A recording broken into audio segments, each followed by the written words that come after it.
Did you know? San Andreas' three cities closely reference three real-life cities in the western United States. Los Santos, meaning the Saints, takes the place of Los Angeles, San Fierro replaces San Francisco, and Las Venturas replaces Las Vegas. The state is named after the San Andreas Fault, a crack in the Earth's crust where two tectonic plates meet. Appropriately, the San Andreas Fault is located roughly in the middle of Los Angeles, San Francisco, and Las Vegas. Rockstar also took inspiration from their home country of Scotland. The Garver and Kincaid bridges are based on the Forth Road Bridge and the Forth Rail Bridge, respectively, which link Edinburgh to Fife. Geography aside, San Andreas also takes inspiration from media and world events for its setting and characters. According to co-writer and Rockstar Games co-founder Dan Houser, the game's comedy came from a dry British sense of humor, with the six writers constantly wanting to push boundaries. Its satire was leveled at the broader weirdness of American culture, action movies, and consumerism.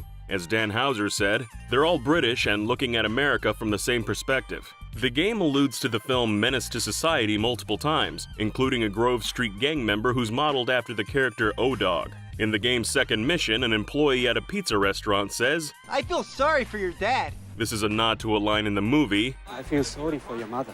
Actor Clifton Powell played both Big Smoke in San Andreas and Chauncey in Menace to Society. Additionally, the character Alan Crawford is fashioned after the character Trey Styles from Boys in the Hood.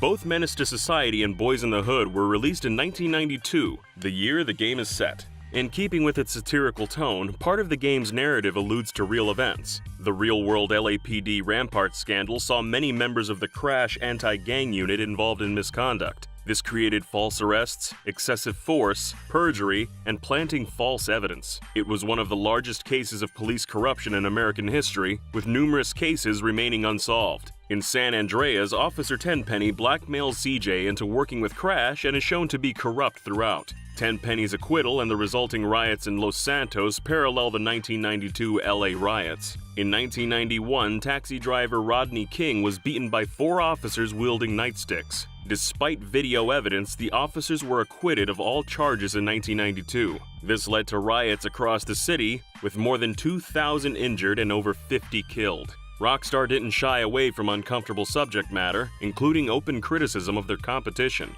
During the mission Mad Dog's Rhymes, a guard remarks, "How can we just mess up so bad? Tanner, you suck ass!" This is a dig at Driver 3, a game by Reflections Interactive considered by many to be an inferior clone of GTA. There are billboards in the game that read, "Get rid of old rubbish fast. True Grime, Street Cleaners," referencing the 2003 action game True Crime, Streets of LA. Another parody can be seen with the bulletproof glass Max Payne, a nod to Max Payne. A hidden Easter egg can be found in Area 69, a thinly veiled parody of Area 51, which is often the subject of alien conspiracy theories. By using cheats, the player can find a normally inaccessible part of the facility with a crowbar lying on a table. This is a reference to the game Half-Life, which also took place in a facility associated with extraterrestrial activity. Half-Life's protagonist Gordon Freeman wields a crowbar. Despite their seemingly disrespectful attitude towards other titles, Rockstar were inspired by many games. They adopted a magpie mentality, taking what they liked from other games and putting them in San Andreas. The team was impressed by the open space in Smuggler's Run, for example, and incorporated similar technology into driving through the countryside. When prompted about a morality system during an interview, Dan Houser replied that it's left up to player choice. Outside of some main story missions, players can be moral or immoral by choice, rather than having morality imposed on them by the game. Rockstar references other games in the GTA series as well. The Jack, Queen, and King cards in Video Poker feature characters from both GTA 3 and Vice City. Claude and Catalina also make a cameo in the mission Farewell My Love. They move to Liberty City after the mission, leading to the events of GTA 3. The mission St. Mark's Bistro sees CJ return to Liberty City, though the only playable location is St. Mark's Bistro. Despite this, a large part of the city has been modeled, but without collision programming. Using a cheat device and a jetpack to avoid falling through the floor, the player can move outside the bistro. The mission Body Harvest takes its title from the Nintendo 64 game of the same name, created by Rockstar North back when they were called DMA Design. The game paved the way for GTA's success on the PlayStation 2 in a number of ways. It was the company's first 3D outing and ended up driving them to develop for the PS2. Nintendo was slated to publish the game, but was unhappy with its violent content.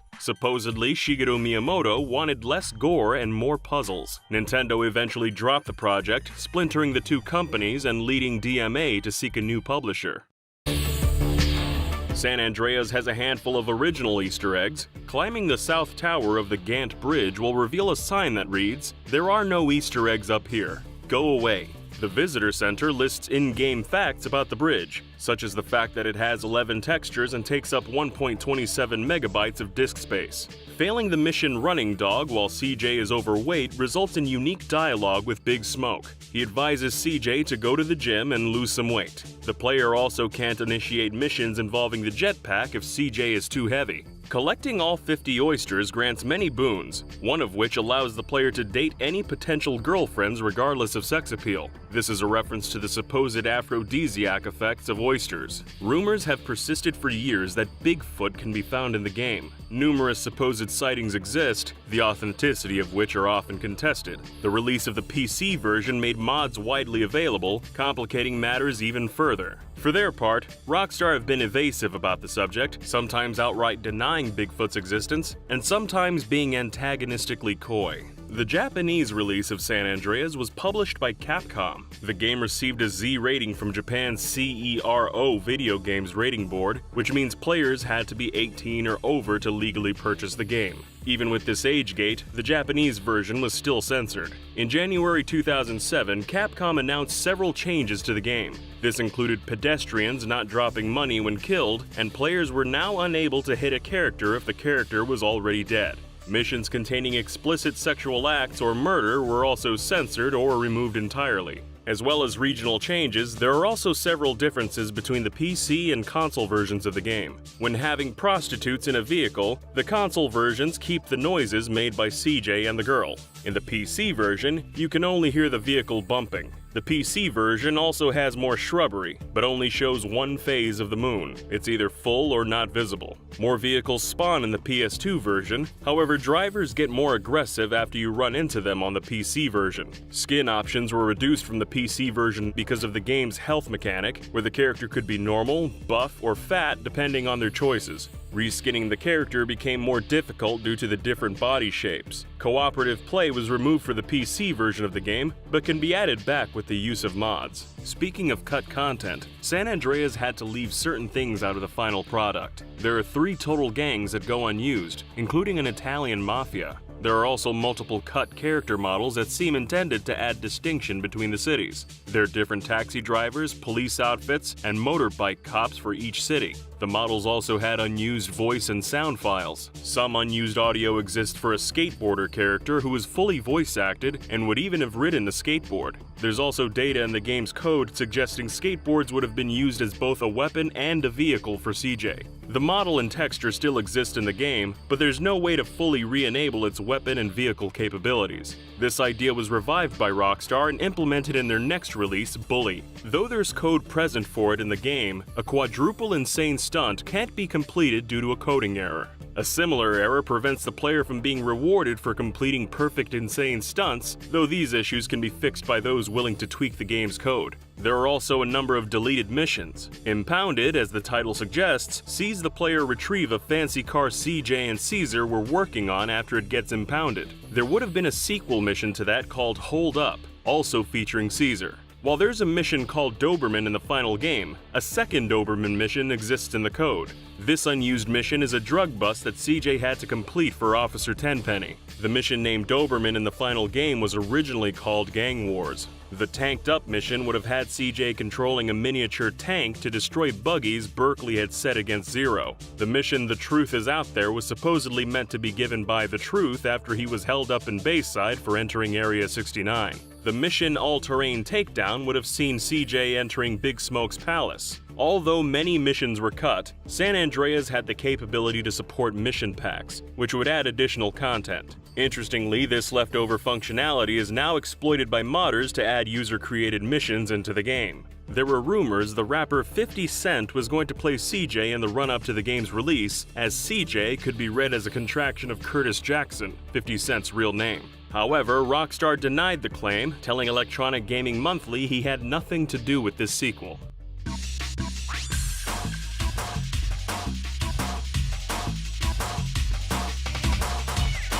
Did you know Hideo Kojima started the 800-page script for Metal Gear Solid 2: Sons of Liberty in November 1998, barely 2 months after the release of the original Metal Gear Solid? To motivate his team, Kojima came up with an American-style work concept. He gave every person an idea notebook, requiring them to write down at least one idea each day that might add to the gameplay. If an idea seemed promising, the team ran programming tests on it, and when a new mechanic worked and improved the game, they kept it. The abilities to dispose of bombs with the freezing spray and to peek around corners while sidling against a wall are just two of the additions that came from these notebooks. Metal Gear Solid 2 was the first game in the franchise to use motion capture. Mr. Motosada Mori, a military advisor, guided the actors' movements and proper weapon handling.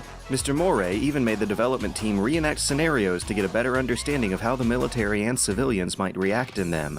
Though the series is fairly realistic, the style of MGS2 might nearly have gone in a different direction. An early model of Snake reveals an alternate texture style that never made it into the game. Called Shinkawa Touch Experimental Model, the texture attempts to replicate the brushwork in Yoji Shinkawa's concept art. A cel-shaded model of Mei Ling, who was eventually cut from the story, can also be found. These early models suggest different visual styles were explored before deciding on the more realistic approach of the final game.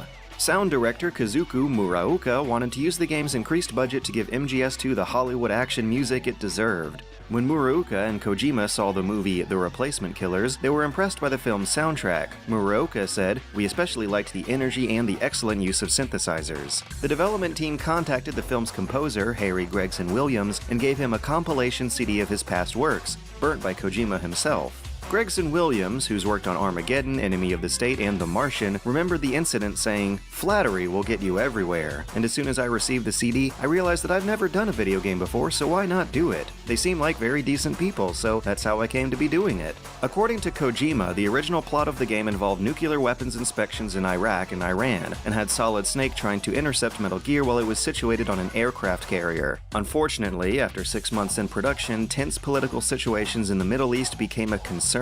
Only a month before the game's release, the September 11th attacks in New York prompted the team to change the finale. The original ending had the ship Arsenal Gear dislocate the Statue of Liberty and crash into Manhattan. There's also a newscast showing the Statue of Liberty resting on Ellis Island after the credits. Another change influenced by the event was the spelling of Raiden in Japanese. It was initially written in katakana, which closely resembled the lettering for Laden. Not wanting their protagonist to be associated with Osama bin Laden, the team instead wrote Raiden in kanji. Kojima wanted Raiden to give players a new perspective on Snake. He elaborated, saying, "In MGS2, I wanted to give depth to the Snake character, which is very hard to do when the player is playing Snake himself. So I got the idea of distancing the viewer from Snake to provide a more objective view of him. Thanks to this system, Snake grows in stature. When you play Raiden, who is only a beginner, and then encounters Snake, he suddenly seems more impressive." Raiden's reveal as the protagonist in MGS2 was well hidden during development. Almost nobody outside of the development team knew that Raiden existed, due to covering up Raiden's face or switching his model for Solid Snake's in promotional trailers. This was apparently a reference to Terminator 2 Judgment Day. The twist that Arnold Schwarzenegger was not the bad guy runs parallel to the twist of Snake not being the protagonist of Metal Gear Solid 2.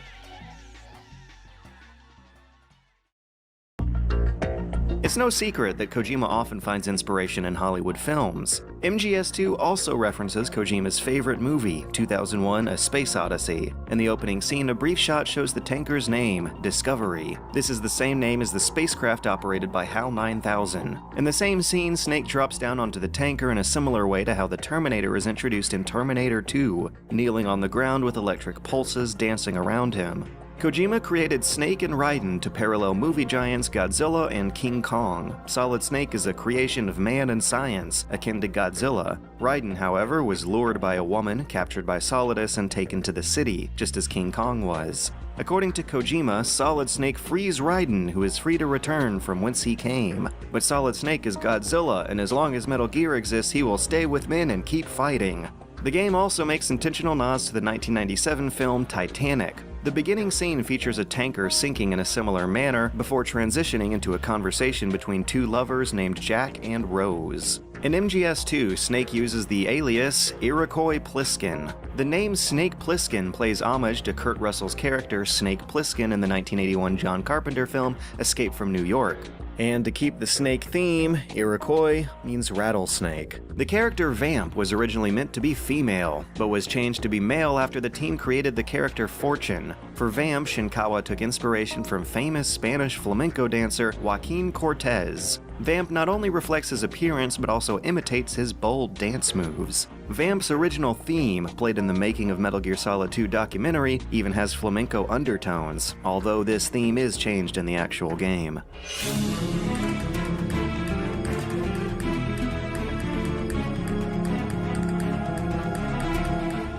Vamp was somewhat merged with a cut character called the Chinaman. Based on the actor Jet Li, the Chinaman was a Vietnamese man from New York's Chinatown. He had a body dragon tattoo that came to life as soon as he dove into water. Vamp ended up inheriting a quarter of the Chinaman's moves, including walking on water and walls, as well as his boss stage. MGS2 was the first Metal Gear game where the player could freely aim weapons and observe surroundings in first-person view, which would reveal some interesting details. Killing an enemy in first person, for example, splattered blood on the player's screen. Several seagull gags were also implemented. If the player looks up at seagulls for a few seconds, bird droppings hit the screen. Running across areas where bird excrement is visible causes Raiden to slip and fall in a cartoonish manner. Dog tags were also a new addition to the series. Players get these tags by shaking down guards and pointing a gun to their head or crotch. The majority of tags are the names of fans who entered a dog tag contest on Konami's website. The developers wanted players to feel as if their actions truly affected the game's world.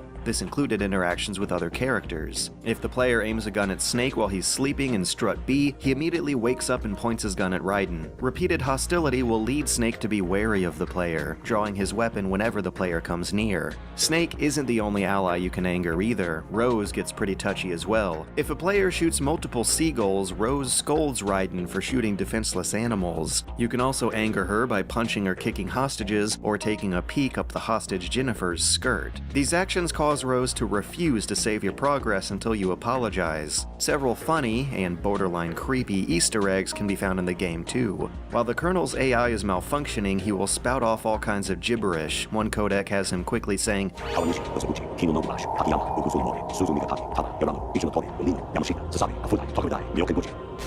These names are also chanted by Gray Fox in the first Metal Gear Solid. The words in this recurring event are train stations of the Myokin Line, which operates in the Kansai region of Japan. In the same sequence, Raiden gets a call while running naked through Arsenal Gear, and if the player doesn't answer, the radar screen is eventually replaced with a real-life silent video of a young woman. While Raiden is making his exit through Arsenal Gear, all the rooms bear names of digestive organs. Kojima took this idea from the 1940 Disney movie Pinocchio. In the film, Monstro, a colossal sperm whale, swallows Pinocchio and Geppetto. Kojima uses this to give the players the impression that they were being swallowed by a huge machine and gradually digested.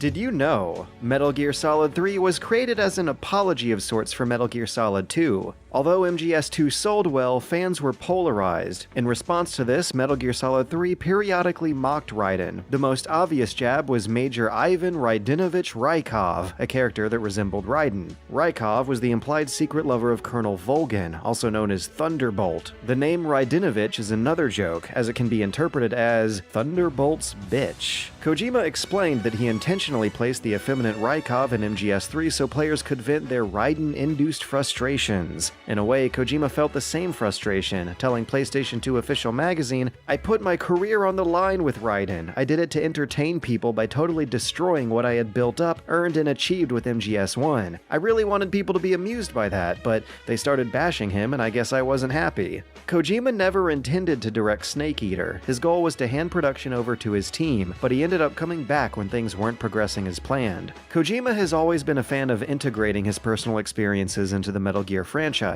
The Virtuous Mission takes place on August 24th, 1964, Kojima's first birthday. He originally intended the game to be set during the year of his birth, 1963, but he also wanted the Kennedy assassination to be part of the story.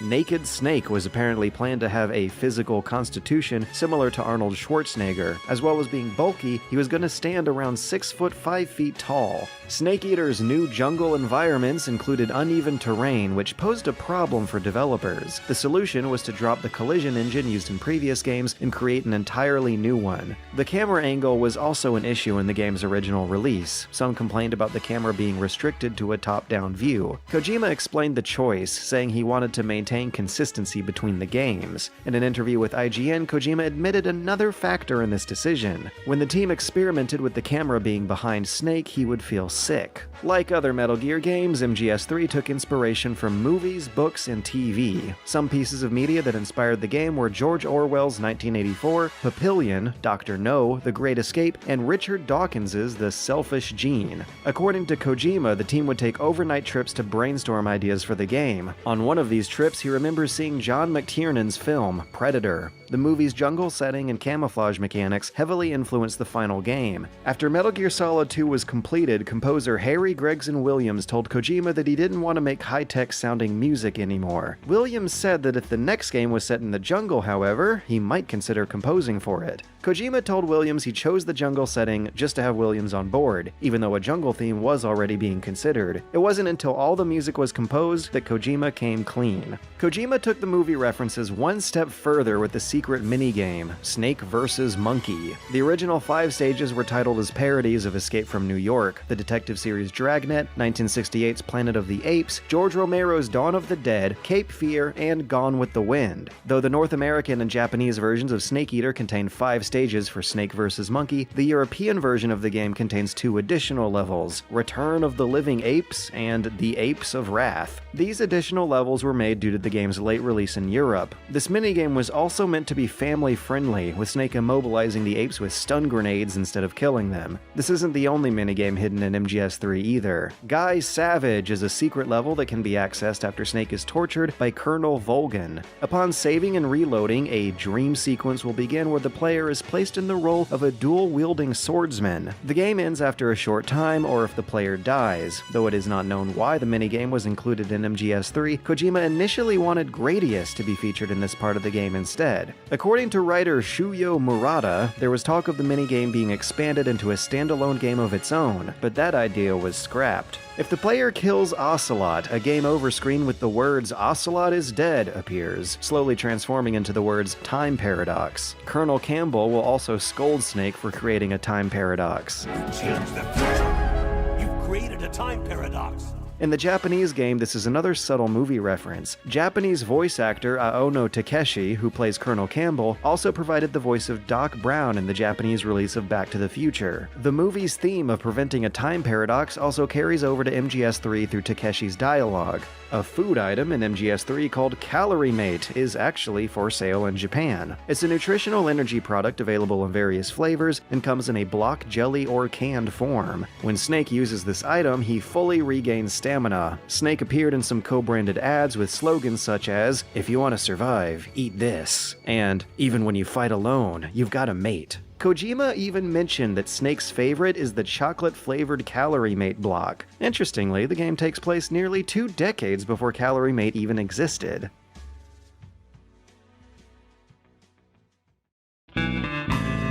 The names of the Cobra unit were all based on emotions relating to war: pain, fear, fury, sorrow, and joy. The End was planned to be called The Doom. The name was changed, partly due to the prominence of the game Doom 3. Kojima originally wanted the fight against the End to be an intense tactical battle that would go on for weeks. After some experiments were conducted, he was told it would be impossible. The fight with the End can be difficult, but there are ways to easily defeat him. Snake can use his sniper rifle to pick off the End while he sits in his wheelchair on the dock. This will completely skip the sniper battle in the jungle, and Snake will have to fight Ocelot unit troops instead. Another easy way to beat the End is by reaching the area where his boss battle occurs, saving the game, and turning off the console. If the player reloads the save file after a week, or puts the system clock forward a week, the End will die of old age. One of the boss's earlier designs had a snake head tattoo on her exposed breast. This was so that when she fired a gun, her breast would jiggle and make the snake appear to be laughing. The river where Snake faces the sorrow was inspired by the River of Three Crossings, which refers to a Japanese Buddhist belief similar to the river Styx from Greek mythology. Kojima also planned for the sorrow to quote the Nose railway stops, an Easter egg that appeared in both Metal Gear Solid 1 and 2.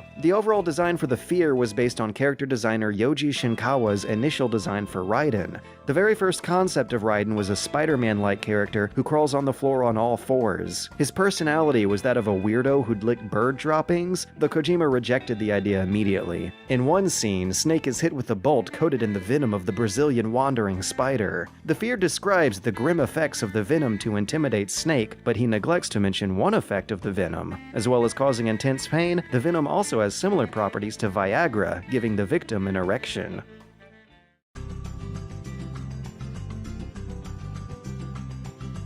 Did you know?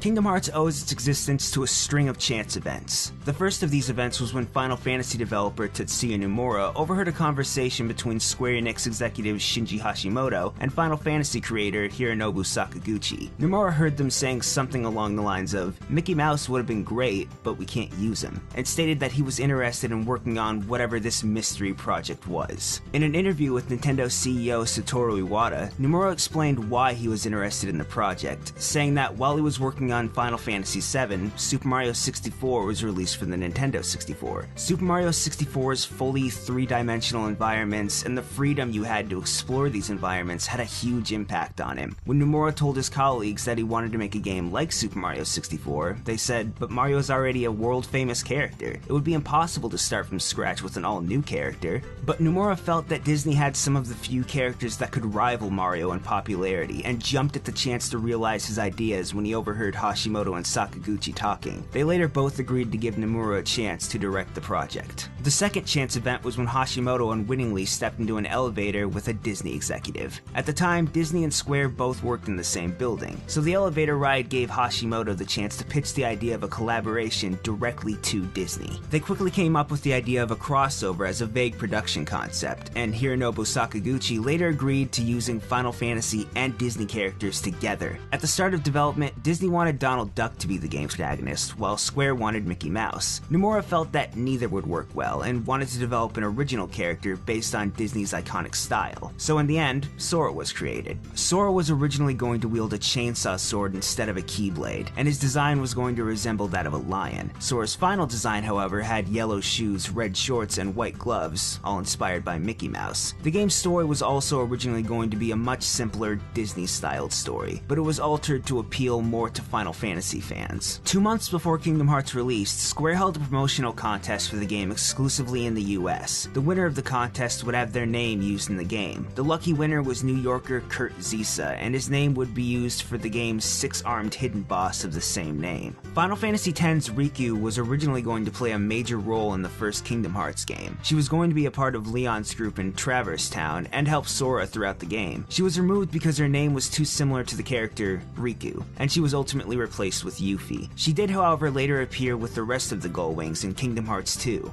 In an interview with Tetsuya Nomura, he revealed that Cloud's appearance in Kingdom Hearts was inspired by Final Fantasy VII's Vincent Valentine, saying, "This time, in this setting, Cloud is leaning towards the dark side, and I wanted to make him a bit more demon-like. And, since Vincent was exactly that kind of design, I just added it in. Although, I would have liked to put Vincent in the game too." The Kingdom Hearts series also has an abundance of unused levels. Disney Castle was planned to be playable in the first Kingdom Hearts game, for example. The area was shown in early trailers for the game, but the level was cut from the final version. That said, the castle can still be accessed using cheat codes. The Lion King's Pride Lands were also planned to be a playable level, with Sora turning into a lion to fight. This idea was scrapped as fighting and walking with a four-legged body required additional programming, and the team didn't have enough time to implement the idea. However, the idea was later used in Kingdom Hearts 2. The Tarzan level Deep Jungle, which appeared in the first Kingdom Hearts, didn't appear in Kingdom Hearts Chain of Memories and its remake. The reason for its absence was that Disney and Square couldn't get the rights to use the Tarzan concept or characters from their copyright holders, the estate of Edgar Rice Burroughs. A world based on the Jungle Book can also be found in the code for Kingdom Hearts Birth by Sleep. The world can still be played through cheat codes, though it's unfinished. It's not known why this level was scrapped, though. The enemy Assault Rider was meant to appear in the first Kingdom Hearts game, but it didn't seem to fit in with any of the game's worlds, so it was removed removed and later used in Kingdom Hearts 2 instead. The reoccurring Final Fantasy summon Bahamut was planned to be a usable summon in Kingdom Hearts. It would have been used by Sora, but it was removed from the final version of the game. Searching through the game's data reveals a Bahamut summon option does exist. When the option is hacked back in the game and selected, however, the game will simply crash. Toy Story's Woody and Buzz Lightyear were set to appear as summons in Kingdom Hearts 2 Final Mix, but were removed for unknown reasons. The untextured models can still be found in the game's code, amongst the game's other summons. Pleakley from the film Lilo and Stitch was originally going to be present in the Deep Space level in Kingdom Hearts Birth by Sleep. He was removed for unknown reasons, but a character model can still be found within the game's code.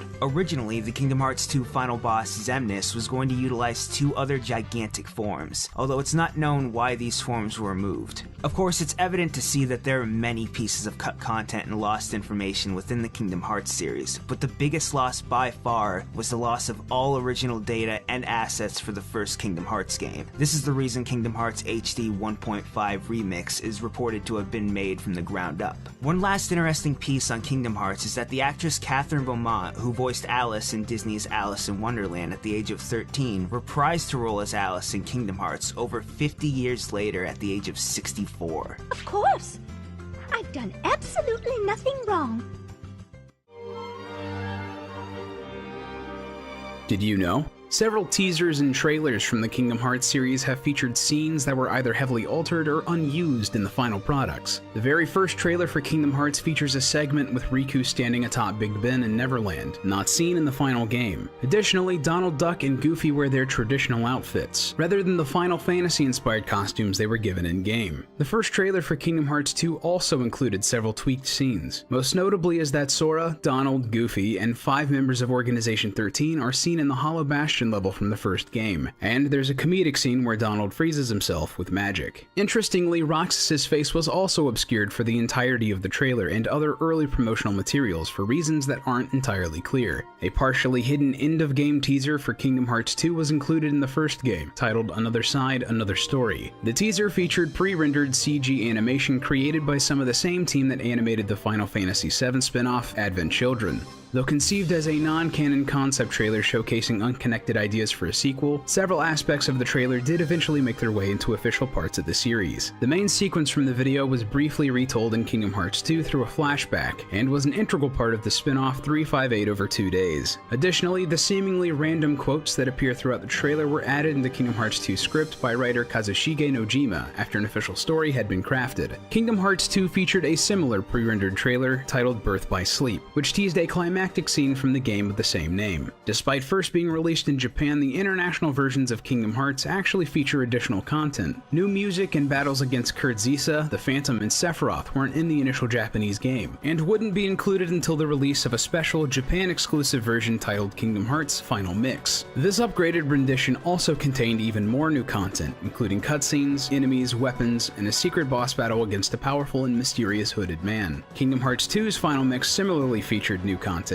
including an entirely new battle between Sora and Roxas in the world that never was, which originally occurred as just a cutscene. Additionally, optional boss battles with all the deceased members of Organization 13 were added, a feature series developer Tetsuya Nomura and his team wished to include from the very beginning. They originally planned for these battles to take place in the Underworld's Coliseum as a way to rationalize bringing back dead characters, but they had to be cut due to time constraints. Interestingly, while all of the Final Mix versions were originally Japan exclusive, each of them featured their respective game's English dubs. Though the original reasoning behind this decision is unknown, according to series creator Tetsuya Nomura, the later Final Mix games continued the tradition because, compared to Final Fantasy, there's a high demand for the English version of Kingdom Hearts. I assume it's because there are many fans who came in through Final Mix, so it felt quite weird to play Kingdom Hearts 2 in Japanese when they played the previous games in English. Thanks to Final Mix selling very well, many fans think the English voices are meant for Kingdom Hearts. Several parts of Kingdom Hearts were censored while being localized for the North American market. Green blood originally squirted out when one of the heads of the Hydra was cut off during its boss battle, but the American version instead features purple smoke billowing out. After using an incredibly powerful attack near the climax of the game, Axel is no longer shown to be on fire in the North American version, and the crosshairs shown on Xigbar's weapon during his boss battle were changed so they no longer resembled a real gun's scope. Several aspects of Port Royal, the world based on the Pirates of the Caribbean films, were also censored. The guns held by enemy pirates were changed to crossbows in the North American release, despite still producing a gunshot when fired. These pirate enemies also no longer catch on fire when hit with fire-based magic attacks. The cutscene where Jack Sparrow was stabbed by Captain Barbossa was tweaked and no longer features a sword sticking out of Jack. And the scene where Will Turner threatens to shoot himself, while nearly identical to the films in the Japanese release, was reanimated for the international market. In the March 2007 issue of Electronic Gaming Monthly, a new Wii-exclusive game called Mushroom Kingdom Hearts was teased. The magazine claimed that this new title in the franchise would include both new and returning Disney and Kingdom Hearts characters alongside Nintendo characters and worlds. The article was complete with new artwork of a redesigned Mario holding a Keyblade alongside Sora and Mickey Mouse, and a logo featuring the iconic Super Mario mushroom with the Kingdom Hearts crown symbol on its head. This game, of course, never materialized. EGM later confirmed that this article was their annual April Fool's joke, and that the Mario render was just Photoshop Super Mario Sunshine artwork. There have been other real projects in the Kingdom Hearts franchise that were put into production but never saw release. After the success of the first Kingdom Hearts game in the early 2000s, Disney and Square put an animated adaptation into production. The two companies hired storyboard artist Seth Kearsley of Disney's television animation division to write and direct an animatic pilot for a potential series, and he was given complete creative freedom over the project. After playing through the first game, Kearsley constructed his own interpretation of Sora's journey to Agrabah. He was given access to the Disney Animation Archive, and intended to use the actual background from the Aladdin animated feature to both save money and give the series an authentic feel. Kearsley later uploaded several storyboards from the pilot to the internet in 2013, stating that despite testing extremely well with audiences, the show wasn't picked up because it was a vastly different interpretation of the Kingdom Hearts story. Disney and Square had already agreed to make more games and didn't want the series to conflict with any future plot points. Another Kingdom Hearts spin-off that never saw the light of day was an iOS and Android title called Kingdom Hearts Fragmented Keys. This game was in development at Disney Interactive subsidiary Wide Load Games before its cancellation in early 2014. The title would have featured several Kingdom Hearts characters traveling to numerous Disney universes through a hub world and fighting evil along the way. Concept art for several Disney-themed worlds intended for Fragmented Keys was later leaked online, and included places based on Tron, Lilo and Stitch, Wreck-It Ralph, Tangled, Frozen, and most interestingly, the Star Wars Clone Wars cartoon. Though it's unknown if any of this art made it past the conceptual phase, series creator Tetsuya Nomura is an admitted fan of Star Wars and has mentioned in the past that he would jump at the chance to include the franchise in Kingdom Hearts. In today's episode, we'll be exploring a bunch of trivia relating to games on the PlayStation 2. Absolutely dominating the gaming market in its heyday, the PlayStation 2 not only became the best-selling console of all time, but the system also has the biggest games library of all time. We're starting our exploration of these titles by diving into Final Fantasy X and one of the game's regional differences. In one of the game's cutscenes, there's a reference to the popular Spanish dance song Macarena, which penetrated English-speaking cultures in 1995. In the scene, Tidus mistakenly calls Macalania Temple the Macarena Temple, and follows up the reference with a sound reminiscent of the Macarena song. They say Seymour went to Macarena Temple. Macalania Temple. Aye? As you might expect, the dialogue in the Japanese game is different and has no musical reference at all. As revealed by Legends of Localization's Clyde Mandolin, what a guy, Tidus just incorrectly calls Macalania Temple the Malakania Temple. One of the game's localizers, Richard Honeywood, was asked about the reference by the Final Fantasy Compendium. Honeywood said, "I can still remember when Alex was writing that line. I'm always a sucker for silly humor and I'm a pop culture junkie. Of course, I laughed and agreed to it at the time, so long as the was done in a way that wouldn't seem really strange to people who didn't know the song." Another game in the series with several localization differences is Final Fantasy VII's spin-off, Dirge of Cerberus. The game's first release in Japan featured its own online multiplayer mode, and with it, a fair share of story-based missions with their own cutscenes. While the game was reworked during localization for the Western market, it was decided this feature would be removed. To compensate for its removal, Square Enix changed the missions to be single-player instead, though without any of the story elements involved. The game was released for a second time in Japan as Dirge of Cerberus International, retaining all the changes that had been made for the West, though with the inclusion of all the cutscenes that were included with the original multiplayer mode. A number of gameplay changes exist between the original Japanese release and the later international version after the original received negative criticism. It was made possible for Vincent to use attacks while in the air, he could now double jump and would run 20% faster. The game's camera was also adjusted as a way to help make navigation easier. Another game with differences to its original version is Tekken Tag Tournament. The game was originally released in arcades before hitting the PlayStation 2, with both versions having some significant differences. This was because, unlike the PlayStation version, the arcade release was made as a kit which could be used to upgrade cabinets of Tekken 3, resulting in a version of Tekken Tag that would use the same 32-bit engine and graphics of Tekken 3. When porting the game to the PS2, the graphics were massively overhauled, the soundtrack was updated and expanded, and several stages were added. While both versions play similarly, there are noticeable differences, with some attacks being more or less viable between releases. While upgrading the character models for the PS2, the developers decided to add polygons for each of the characters' teeth, an addition that the series producer Harada looked back on and noted how he thought that it was a total waste of polygons. Namco aren't the only company to have experienced regret when it comes to the games industry. When Acclaim were trying to promote Shadow Man's Second Coming in the UK, or Tuekend Coming if you're a smartass, they had the morbid idea of paying relatives of people who'd recently died to use their gravestones as small billboards advertising the game. Acclaim communications manager Sean White stated, "The concept of what we're calling deadvertising is entirely consistent with the theme of the Shadow Man's Second Coming game and provides us with a permanent presence for our advertising. Content and context are two important principles of marketing Shadow Man." Unsurprisingly, this was met with controversy and was seen as being in poor taste. Even the Church of England came out and said that it would not allow any of its graveyards to be used for the sake of advertising Shadow Man 2. The company claimed advertising on gravestones would be outside the codes of conduct or regulations that any formal advertising body would have to adhere to. However, the chairman of the Outdoor Advertising Association stated that any attempt to advertise on a headstone would require planning permission from a local authority, regardless of the land being public or private. Responding to the criticism, Acclaim acknowledged that some may find the stunt offensive, but that others from poorer backgrounds may see the opportunity as a benefit to subsidizing their burial costs and give their loved ones a unique send-off, rejecting the implication that the whole thing was morally bankrupt. Another piece of trivia from one of the PS2's spookier titles comes from Silent Hill 3. Those who played the game with a save file of Silent Hill 2 on their memory card were treated to an additional cutscene that would otherwise never be shown. The scene involved Heather contemplating reaching into a toilet, but not being able to go through with it. She then looks at the camera and asks, "Who would even think of doing something so disgusting?" This is in reference to a similar scene found in Silent Hill 2, which sees James Sunderland fishing a wallet out from deep within a toilet. One horror game which began its life as another title was Devil May Cry, which was initially planned as Resident Evil 4. During the game's development as a sequel, the main protagonist who would become Dante was originally named Tony.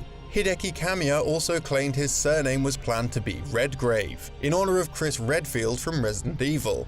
The idea of Tony Redgrave's name being a homage was later worked into the Devil May Cry story, notably as the journalist that Dante has a lot of respect for. Dante would even use the name as an alias during his mercenary days of demon hunting. The name was also engraved onto his signature handguns Ebony and Ivory. Tony Redgrave would later reappear in another Capcom game, Bayonetta. In the world of Bayonetta, Antonio Redgrave is a world-famous journalist, and would later be confirmed as the same Antonio Redgrave that Dante held in such high regard. Our next piece of trivia comes from Dark Souls creators From Software. The soundtrack of one of their PS2 titles, Evergrace, consisted mostly of voice samples.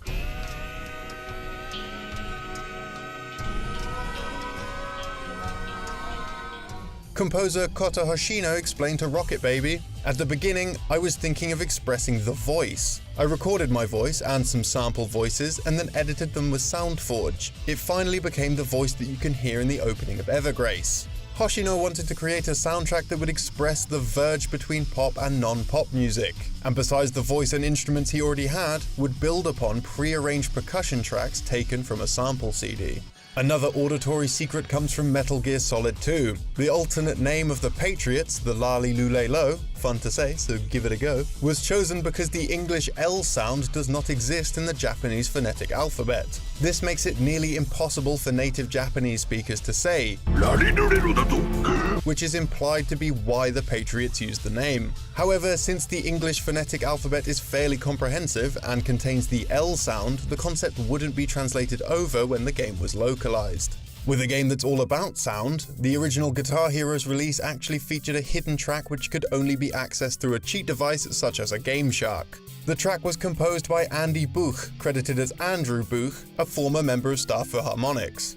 The reason for the song's lack of appearance in the titles menu is because, as a designer for the company stated, it was snuck onto the disc by someone in QA without the dev team knowing until it was too late. Needless to say, they don't work at Harmonix anymore. Andy actually has a page on her own website which provides these codes to reinsert the track into the game. The song ultimately saw release on the Rock Band network, a service to add additional songs to Rock Band, with the description, "Long ago, in the dawn of our rhythm gaming civilization, there was a song that rocked so hard it was banned from the land. Known by many names, those who dared seek it had to undergo a perilous quest in order to unearth it from its tomb." There was a second track on the disc which was similarly not included in the final release, but is accessible with a cheat device. Graveyard Shift has no author listed in its data, though the developers reported that an employee by the name of Aaron was behind the song's creation. The game's credits lists an Aaron DeMuth as an additional artist for the title, though it's never been confirmed whether this is the same Aaron that created the track. One of the few unlicensed releases for the PS2 has its own dirty little secret. Developed by Code Junkies and published by Datel, Max Play Classic Games was a compilation of Game Boy Advance games with its own built-in emulator. While some people may have praised this idea at the time, when they played the release on their PlayStation 2 console, they were in for a disappointing ride. The 10 games that are on the disc are all remakes of classic titles, such as Invaders, Loop the Loop, Bounty Hunter X, and Pop'em. It seems the team weren't quite as capable as they had hoped, however, as when playing any of these games, the game's menu music would not stop, and the games themselves would have no sound.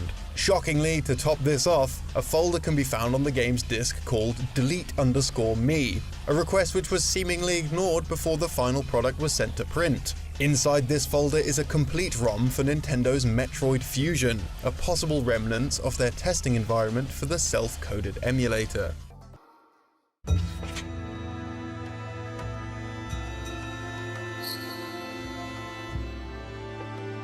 Did you know? One of the earliest inspirations for Okami was Capcom's remake of Resident Evil. Released in 2002 and originally developed for the Nintendo GameCube, Resident Evil utilized the new console's graphical capabilities and stunned critics with its atmospheric visuals. As Hideki Kamiya, Okami's director, recalled, "The Resident Evil team was the first team I worked with after I joined Capcom. When it was remade for the GameCube, I was very impressed by how far the visuals had come in their ability to depict realistic situations. I thought if we had enough institutional knowledge at Capcom to make a realistic horror game like Resident Evil, then I also wanted to try using this technology to make a world that was glistening and beautiful." That feeling was at the root of Okami. Kamiya explained that living and working in an urban environment had awakened a sense of hometown nostalgia in him, and he longed for the peaceful Japanese countryside. In order to satisfy his yearning for a rural setting, he made nature a focal point for his new project. Kamiya originally wanted Okami to have a realistic art style. In fact, completing the game unlocks a short clip that shows players the original artistic direction of the project. However, the concept had to be scrapped as the team couldn't achieve the level of detail they wanted to with the PlayStation 2's hardware limitations. According to Okami's producer, Atsushi Inaba, an art designer showed the development team a style inspired by sumie, or Japanese black ink paintings. The team loved the concept and decided to base the game's aesthetics on that. While developing the game in this new art style, Inaba wanted players to get involved with the artwork, rather than passively observing it. This led to the implementation of the Celestial Brush mechanic. As Amaterasu doesn't have a place to store an actual brush, the team decided to use her tail to draw instead. The developers wanted players to have fun with the Celestial Brush in the game's world, rather than run straight through the story. As a result, using the brush techniques on the game's environments can have some humorous effects. For example, power slashing the scroll in Susano's house will reveal a hidden picture of Kushi, and using whirlwind near characters and animals can cause them to get caught in the cyclone. The realistic art style wasn't the only thing that didn't make it into the final game. Early concept art showed Amaterasu transforming into a dolphin while swimming, and into a falcon while leaping from high edges. The 8 canine warrior characters were originally planned to be human. Due to difficulties designing their human forms, Okami's lead character designer, Kenichiro Yoshimura, put the 8 canine warriors aside to focus on other things. By the time Yoshimura returned to work on their designs, the scenario writers had already included the warriors in the game as actual dogs. Though shocked, Yoshimura went along with the idea. The character Isun, meanwhile, wasn't even planned to be in the game. According to Kamiya, the team knew Amaterasu needed a guide to compensate for her lack of dialogue. They eventually settled on someone tiny, no bigger than a flea, foul-mouthed and lecherous, which became the basis for Isun. Inspiration from many of the game's characters and plot points draw heavily from Shinto mythology and Japanese folklore. Isun is based on the Japanese folktale of Isun Boshi, in which an elderly couple wish for a child. Their wish is granted, but the child only grows to be 1 inch tall. The child then leaves his family to find his place in the world, and is given a needle for a sword, which resembles the weapon Isun uses in Okami. In the folktale, Isun defeats an Oni and acquires Ushide's mallet, a magic hammer which he uses to grow to normal size. This mallet appears in Okami as the lucky mallet item. However, the mallet is used to shrink Amaterasu to Isun's size, rather than grow Isun. The characters Amaterasu and Susanoo are based on the Shinto deity siblings of the same names, and the first arc of the game closely follows the Shinto legend of Yamato no Orochi's demise. In the legend, Susanoo meets a grieving elderly couple who reveal that the 8-headed serpent, Yamato no Orochi, has been devouring one of their daughters every year for the past 7 years. Their only remaining daughter is Kushinada Hime, but Orochi is coming for her as well. Susanoo promises to kill the beast, in return for Kushi's hand in marriage, and transforms her into a comb that he places in his hair. The game's Kushi's hair is distinctly comb-shaped. Susanoo and the couple then brew 8 separate servings of sake for the 8 heads of Orochi. When Orochi arrives, all 8 heads intoxicate themselves, and the monster falls unconscious. As the game's boss fight against Orochi shows, Susanoo then chops the monster to bits, slaying it once and for all. Capcom localization producer David Crislip explained that the game was firmly based in Japanese culture. This meant that Capcom could have gone in 2 very different directions with the Western localization of the characters' names. They could have either completely westernized them, or they could have risked alienating the Western audience by keeping the names 100% Japanese. The team instead tried to compensate by shortening some character names. For example, the sake brewer Kushinada was shortened to Kushi, and the Kamiki village boy Mushikai was shortened to Mushi. The localization process was sped up due to the game's lack of proper voice acting. As Crislip explained in an interview with 1UP, it actually is real people talking and then scrambled. If they needed a certain emotion, they'd say, "Speak as if you were angry," and then they'd scramble it and play it backwards or something. Sighing and coughing is quite clearly someone really sighing or coughing. Then they just digitize it. Crislip felt the mumbling aspect fit the fantasy setting of the game and left that as is. Capcom referenced several of their previous games within Okami. When making your cherry cakes at night, Mrs. Orange will perform the raging demon attack used by Akuma in the Street Fighter series. When the player talks to Tama the pyrotechnist in Shinshu Field, he will unveil his new firework, the Midnight Wonder Boy, alluding to Beautiful Joe's Midnight Thunder Boy. In the same Shinshu Field, the player can purchase a technique from Onigiri Sensei's dojo. Upon doing so, Onigiri will act out a transformation sequence similar to that of Joe's. Another, more direct reference can be found in the Fashion Girl's side quest in Seon City. After completing a few designs for her, the fashion girl will ask for a henshin design. Drawing a V on Mr. Cheek's kimono and fulfilling the fashion girl's request will trigger her to recite Joe's catchphrase, saying, "Look doggy, isn't it beautiful? This is my latest design, the henshin pattern. Henshin a go-go, baby." Another one of Joe's quotes appears just before Amaterasu's second fight with Waka, when he says, "Just go for it." In Amaterasu's first fight with Waka, he'll say, "Let's rock, baby," instead, a reference to Dante from Devil May Cry. In 2007, a full year after Okami's initial PlayStation 2 release, the American development team Ready at Dawn began porting the game to the Wii. Didier Malenfant, Ready at Dawn's president at the time, claimed that the Wii version would be an exact port of the original game. The process proved to be rather difficult, however, as Capcom dissolved Okami's original development studio a mere 2 months after the initial PlayStation 2 release, and much of the work of the original game was missing as a result. Although many assets were provided by Capcom, portions of the game had to be recreated from scratch by Ready at Dawn. Despite claims that no content would be cut during the port, the original Clover Studios credits were missing from the Wii version. Kamiya stated, "I find it extremely regrettable that the moe that went into the staff role is gone from the game as well. Of course, these weren't just my moe. They were the moe of everyone who worked on the project, put together in a moment of bliss, held out just for those who completed the journey. It was a special staff role for a special moment, and now it's gone. All of it. It's incredibly disappointing and sad." Controversy also arose over the Wii port's North American box art. On the new cover, the watermark for the gaming publication IGN could be seen near Amaterasu's mouth. This seemed to indicate that, rather than taking source material from their own archives, Capcom took the image from IGN's website while making the game's box art. To make up for their mistake, Capcom created an art redemption program. For a limited time, those who had a copy of the Wii version could fill out an application to be sent one of 3 high-resolution replacement covers for free. Development and shipment of the covers took so long that Capcom eventually mailed all 3 of the covers to everyone who had applied to compensate for the delay. The program has since been shut down. Capcom would later hire Japanese studio Hexadrive to remaster Okami on the PlayStation 3. The port was technically very impressive and even renders the game at a 4K resolution. The game is downsampled from 4K to 1080p in real time, resulting in a very smooth and clear image.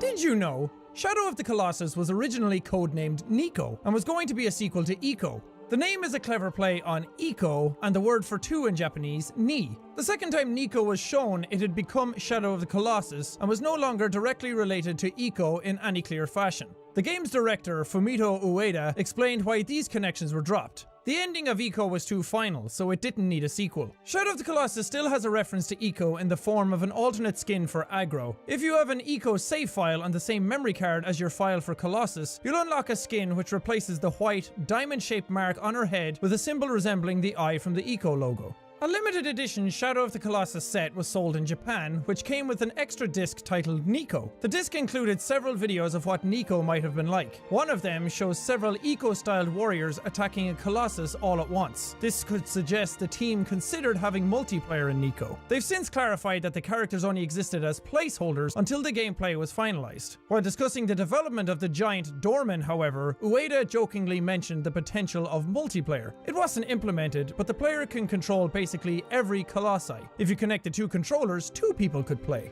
The game has 2 notable unused items, the Mask of Titans and the Eye of the Colossus. The Mask of Titans appears to be a regular mask, but includes the text, "That is the Mask of the Titans." By wearing it, thou shalt gain the power to inflict deeper wounds upon a Colossus. While it's not explicitly clear why this item wasn't included in the game, there is a similar item that did make it into the game, called the Mask of Strength. The Strength mask looks like a slightly downgraded version of the Mask of the Titans, but has the exact same ability text. This suggests the Mask of Strength simply replaced the Mask of the Titans. The Eye of the Colossus is still somewhat usable in an earlier version of the game. The item changes the player's viewpoint so they can see through the eyes of the Colossus they're fighting, but it only works at a reasonably close distance. The item is well integrated with the 1st, 4th, 5th, 6th, 13th, and 15th Colossi, but the perspective constantly shifts for the others. Except for with the 3rd Colossus, where it doesn't work at all. The item can be used before, during, or even as a fight is ending, allowing you to see through the eyes of a Colossus as they die. Shadow of the Colossus features 16 Colossi, but it was planned to host 48 of them. While 48 was simply a proposed amount by Ueda, progress did move forward with 24 of the Colossi.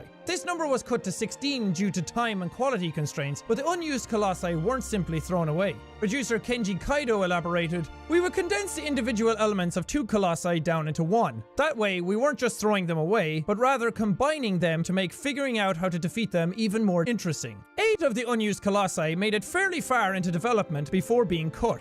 Devil was a smaller colossi that you'd attack with the bow, then climb onto its back. Griffin would have been partly fought on Aggro's back and had a weakness to fire. Monkey would swing from stalactites. Phoenix was covered in flames and had to be plunged into a lake. Rock was removed for being too similar to the fifth colossus, Avion. Sirius had to be trapped in stone structures during a chase. Spider had to be attacked with a sword while riding Aggro, and the Worm was removed for being too powerful and needing a very large arena to fight in. During development, even optional colossi with no ties to the story were considered. However, though fights between Wander and the colossi were fun, Ueda felt that having irrelevant battles didn't suit the game's direction.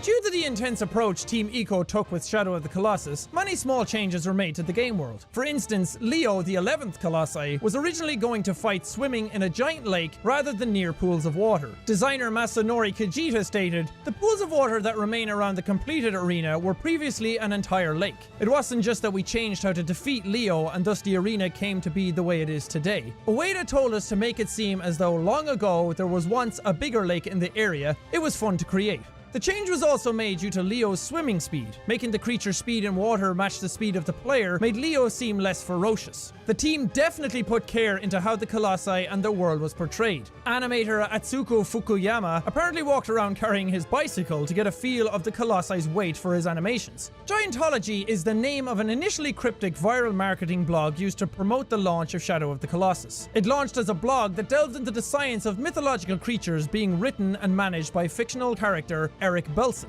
Eric was supposedly an electronics store owner doing research for a book he was writing called The Age of Giants. For 2 months, starting just before the game's launch, the blog posted several images and videos that appeared to show evidence of the Colossi in Shadow of the Colossus existing in real places all over the world. While it was active, the site got hits from upwards of 25 million people.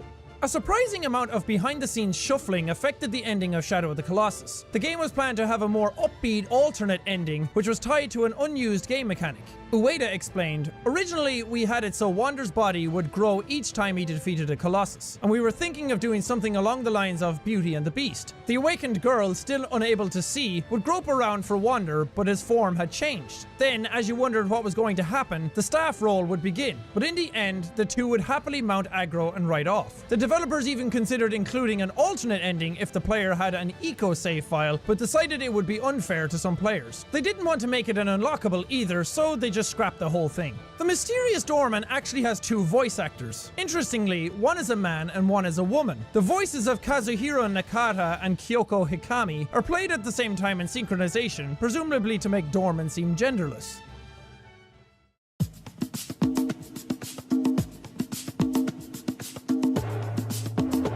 Did you know? The Jak and Daxter franchise has won many awards and made its way into the Guinness Book of World Records a total of 7 times. The series' records include most successful single-format platform series, largest number of cutscenes in a platform game, and first seamless 3D world in a console game, the honor of which belongs to the first Jak and Daxter game. Work began for Jak 1 in January 1999 under the codename Project Y and was developed by 2 people while the rest of Naughty Dog worked on Crash Team Racing. A game like Jak and Daxter seemed impossible to implement on the original PlayStation, which is why Naughty Dog kept things simple in earlier games like Crash Bandicoot. However, the team realized a fully 3D adventure could be done after they saw Super Mario 64. An issue with games like Mario 64 was that they were very segmented, so one of Naughty Dog's biggest desires for Jak and Daxter was to immerse the player in a large, expansive, singular world. This was made possible with the help of a programming language called Goal. Created by Naughty Dog co-founder Andy Gavin, Goal helped make the game's world seamless with no load times between levels. The smooth animations and colorful visuals, not to mention all the game's runtime code, are all byproducts of Goal. There were some issues with it though. Since only Gavin himself could understand the language, all changes made to it had to come directly from him. It also took over a year to develop the compiler, leaving programmers with missing features. Engineering for Jak 1 took 20 months, and they were so busy working on the game's technology, they didn't get to gameplay coding until fairly late in the project. The designers were forced to create enemies and settings for the game without knowing if they would work properly. But according to programmer Stephen White, had the designers not been so good at their jobs, the project could have been a disaster. The characters also had lengthy development cycles. Concept artist for Crash and Spyro, Charles Zambilis, was asked to create the game's protagonists. For Jak, Naughty Dog wasn't sure what they wanted, so Zambilis came up with several ideas from many different approaches. The first drawings of Jak show him with a wolf-like appearance. Sony of Japan wanted to go down this route with Jak initially, though Naughty Dog wasn't too keen on the design. Eventually, Jak got a more humanoid design based in royalty and heroism. He was later made more animalistic again, with martial arts and Native American themes attached to him. Artist Bob Raffay, a student of Zambilis, tweaked Jak and made his final iteration. According to Naughty Dog co-founder Jason Rubin, Jak's final design is inspired by comic book artist Joe Madureira and his work on Battle Chasers. The game's logo also draws parallels to the Battle Chasers logo. Lastly, Jak's name is of South African origin and was originally suggested by artist Josh Schur. Daxter started off looking very rodent-like, but his design later took on more of a monkey look for a period of time. This idea was scrapped, and Zambilis eventually came up with the design of Daxter we know today. Daxter's design netted Naughty Dog the award for Best Original Character at the 2002 Game Developers Conference, being the first award they ever received for a character. When it came to animating Daxter, animator John Kim was inspired by the movements of the monkey Abu from Disney's Aladdin. By the time Jak 1 was released, Jak 2's development was well underway. Jak 2 took a more mature direction in style and tone, as that's where they felt the industry was going. Games were getting more serious and their demographic was getting older, so Naughty Dog followed suit. One major influence on the game was the Grand Theft Auto series, along with Tony Hawk's Pro Skater. Some team members were opposed to the changes made, though one decision everyone liked was giving Jak a voice. Jak was originally mute, as the team thought a silent protagonist would help immerse the player in the game, similar to the likes of Crash Bandicoot. The Crash and Jak series share another connection through an Easter egg. The Venus flytrap enemy from Crash Bandicoot can be seen in Samus' HUD in Jak 1, and there are many other secrets to be found in the Jak series. In the PS2 version of Jak 3, you can find a lone box atop a building in the Haven City port. Looking inside reveals a picture of the Naughty Dog development team. Another Easter egg can be found in Naughty Dog's Uncharted series. The strange relic treasure found in each game resembles the Jak series' precursor orbs. The precursor text found on the top and bottom rows of the orbs reads out Naughty Dog and Madman when translated. Jak 1's precursor blockers have text on them too. When translated, they read out, "You are getting really dizzy." In Jak 2 and 3, there are signs throughout the game that read out the name Morgan. Morgan was the name of Jason Rubin's Black Labrador, who was a big part of the Naughty Dog atmosphere. She passed away at age 13 during Jak 2's development, and the game is in memory of her. In Jak 3's Freedom HQ, precursor text on the computer screens read out the lines, "Morgan, I miss you. I will always love you. There will never be another. 13 years hard time. Good dog." Morgan is still missed after a year has passed.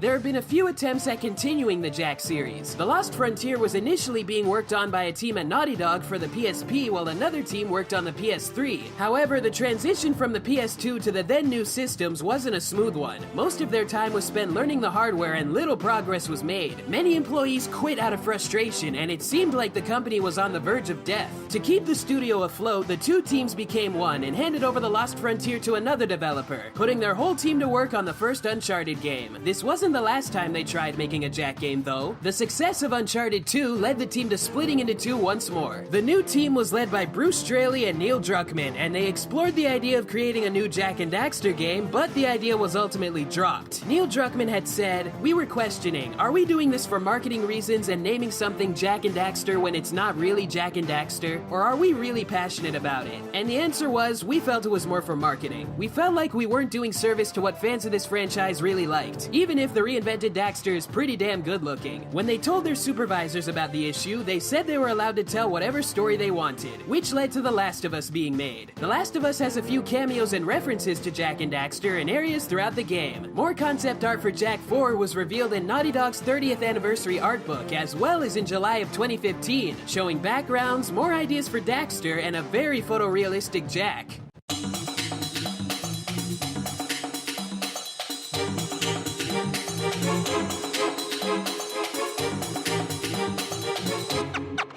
Did you know? Ratchet & Clank was Insomniac Games' first title released for the PS2, but it wasn't their first idea for the console. Shortly after parting ways with the Spyro series, Insomniac started work on an action-adventure RPG codenamed I-5, aka Girl with a Stick. The game took inspiration from both the Zelda and Tomb Raider series, but was cancelled after about a year of work for apparently not being that fun. This left the team with just a few months to create a new concept. They decided to make a game set in an alien galaxy centered around crazy weapons and gadgets, and thus, development on Ratchet & Clank began. When going through the designs for the main characters, their initial concepts were much different than the ones we know today. Ratchet started out as a reptilian-looking creature, barely resembling the final product aside from the pilot headgear and oversized hands. This original design was inspired by the grappling maneuver in Bionic Commando. Ratchet's design became more cat-like as time went by though. When shown the final design, Sony of Japan suggested Ratchet have stripes on his ears, to which the team was initially against. Insomniac CEO Ted Price even said they'd do it over my dead body, but they ended up liking the suggestion in the end. Clank's design took more time to finalize. One idea for the character was for him to be multiple robots used to power up Ratchet's various gadgets and backpack. This, however, was deemed all too confusing for players to handle, and was a visual mess. Clank was later refined to simply be the backpack itself. Clank also got his large round eyes from an earlier design where he was a robotic lizard, which may have accompanied Ratchet's original reptilian design. Ratchet & Clank released in 2002 and was a huge success for Insomniac, paving the way for many more games down the road. And if there's one thing the series is known for, it's the clever usage of innuendos, especially in the game's titles. The innuendos didn't sit well with everyone, however, and all Ratchet & Clank games for the PS2 had their names changed for PAL regions. Going Commando, Up Your Arsenal, and Deadlocked were changed to Locked and Loaded, Ratchet & Clank 3, and Ratchet Gladiator respectively. All for One for the PS3 had the working titles Multiple Organisms, Bros Before Foes, and Friends with Benefits, out of a list of over 100 possible titles. Insomniac even thought about using the name 4Play, but this name was changed as they didn't want to scare off parents from buying the game for their kids. Similarly, A Crack in Time was originally going to be titled Clock Blockers, but unsurprisingly, the name was also shot down. The latest game in the franchise, Into the Nexus, went under the working title Into the Nether Regions.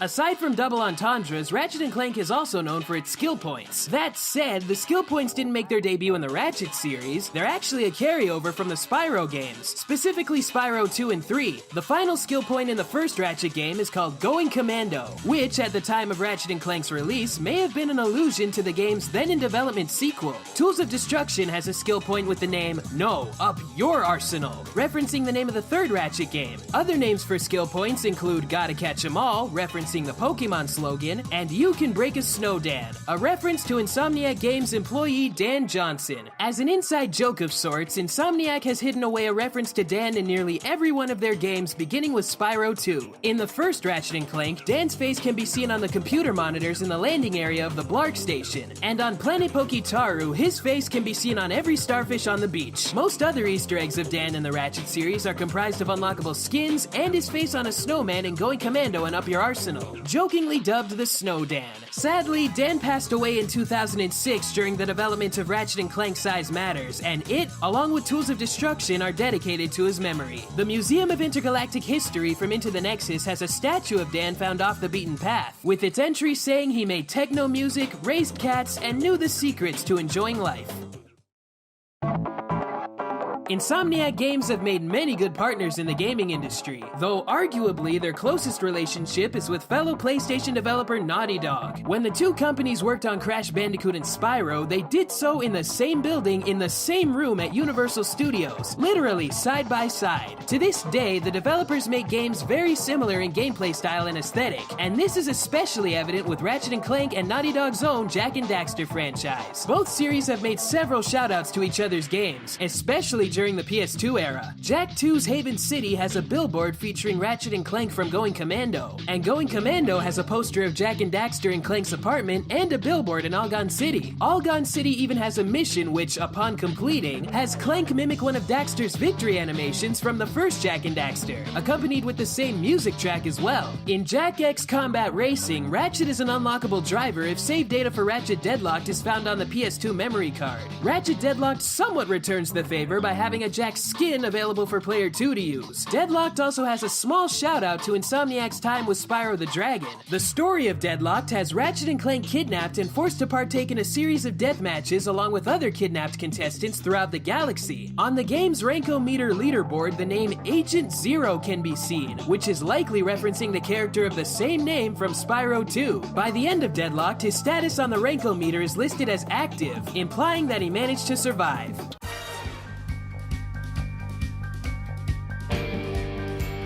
Did you know? Sly Cooper is said to be based on a character from Sucker Punch Studios' previous game, Rocket Robot on Wheels, which released on the Nintendo 64 in 1999. The game's antagonist was called Jojo, who, like Sly, is a hat-wearing raccoon. The character Whoopi Walrus may have also been the basis for Jim McSweeney from Sly 3, as both are large purple walruses. Sucker Punch pay homage to Rocket throughout the Sly series. During a cutscene in Sly Cooper and the Thievius Raccoonus, for instance, Murray can be seen wearing a hat based on Rocket's hub level, Whoopi World. In Sly 2, Band of Thieves, a gravestone can be found in the A Tangled Web episode that reads R.I.P. Rocket. Jojo can also be found at the end of the same level, floating above a crypt.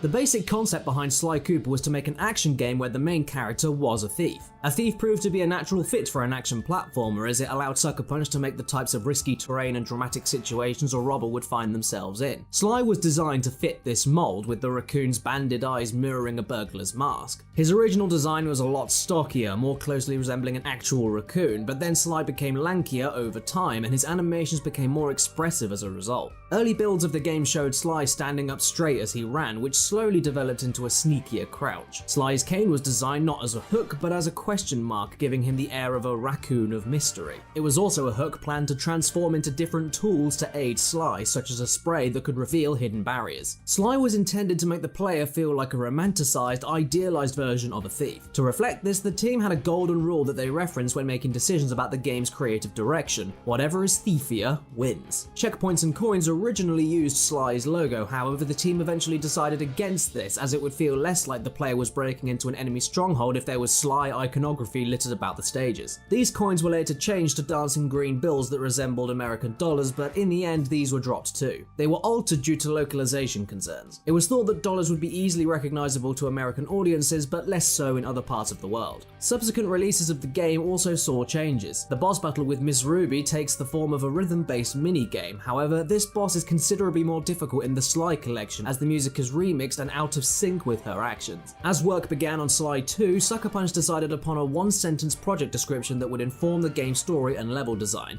This sentence was, "Sly and the gang worked together to pull off a big string of heists." The game took heavy inspiration from classic heist films like Ocean's 11 and The Italian Job, and to make it feel more like Sly's gang were working as a team, all three members became playable and were each given their own role in the capers. The game's levels were designed through a collaborative back and forth between the art department and the level designers. Architecture was used to guide the player through the level, so shots were set up to focus on architecture before any gameplay was designed. This way artists would know where to place important buildings and structures. The first level the team made took 8 months to complete. While the level didn't make it into the final game, it became the conceptual building block for the rest of Sly 2 stages. Little is known about this lost scenario, but it was said to have taken place in Monaco and would have seen Bentley crashing a stolen boat into a casino.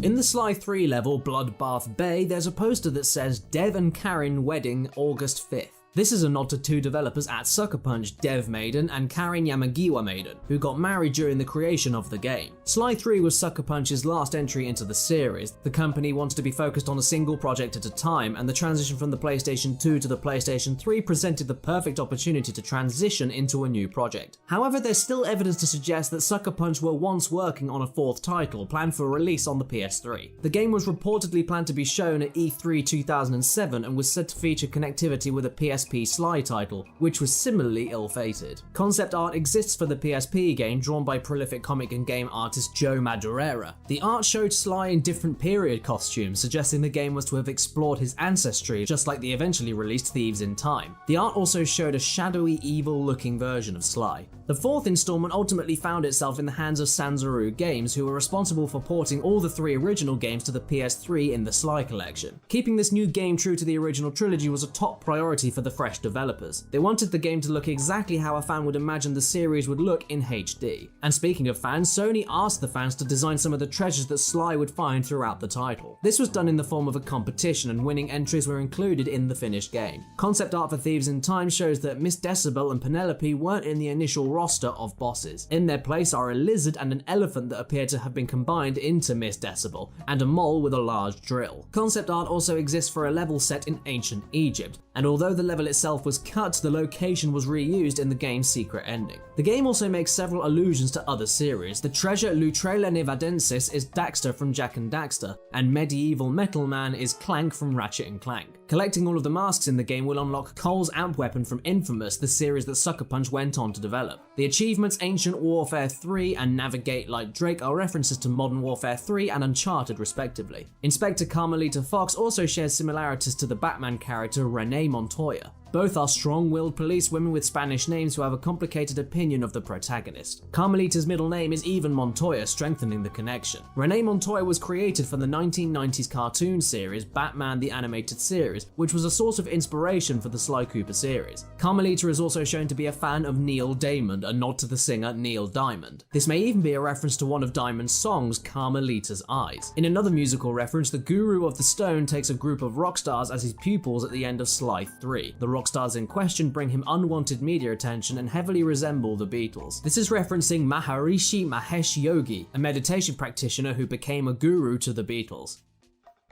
Sony's latest releases have geared more towards cinematic experiences over tight, complex gameplay. While both might be included, it's clear that Sony have a keen interest in making their games resonate emotionally with their players. Back in the days of the original PlayStation, Sony published a shooter called Philosoma, which received international release. However, its sequel, which many in the West didn't know about, was left in Japan exclusively. The games differ dramatically, and the sequel certainly gears itself more towards Sony's cinematic endeavors.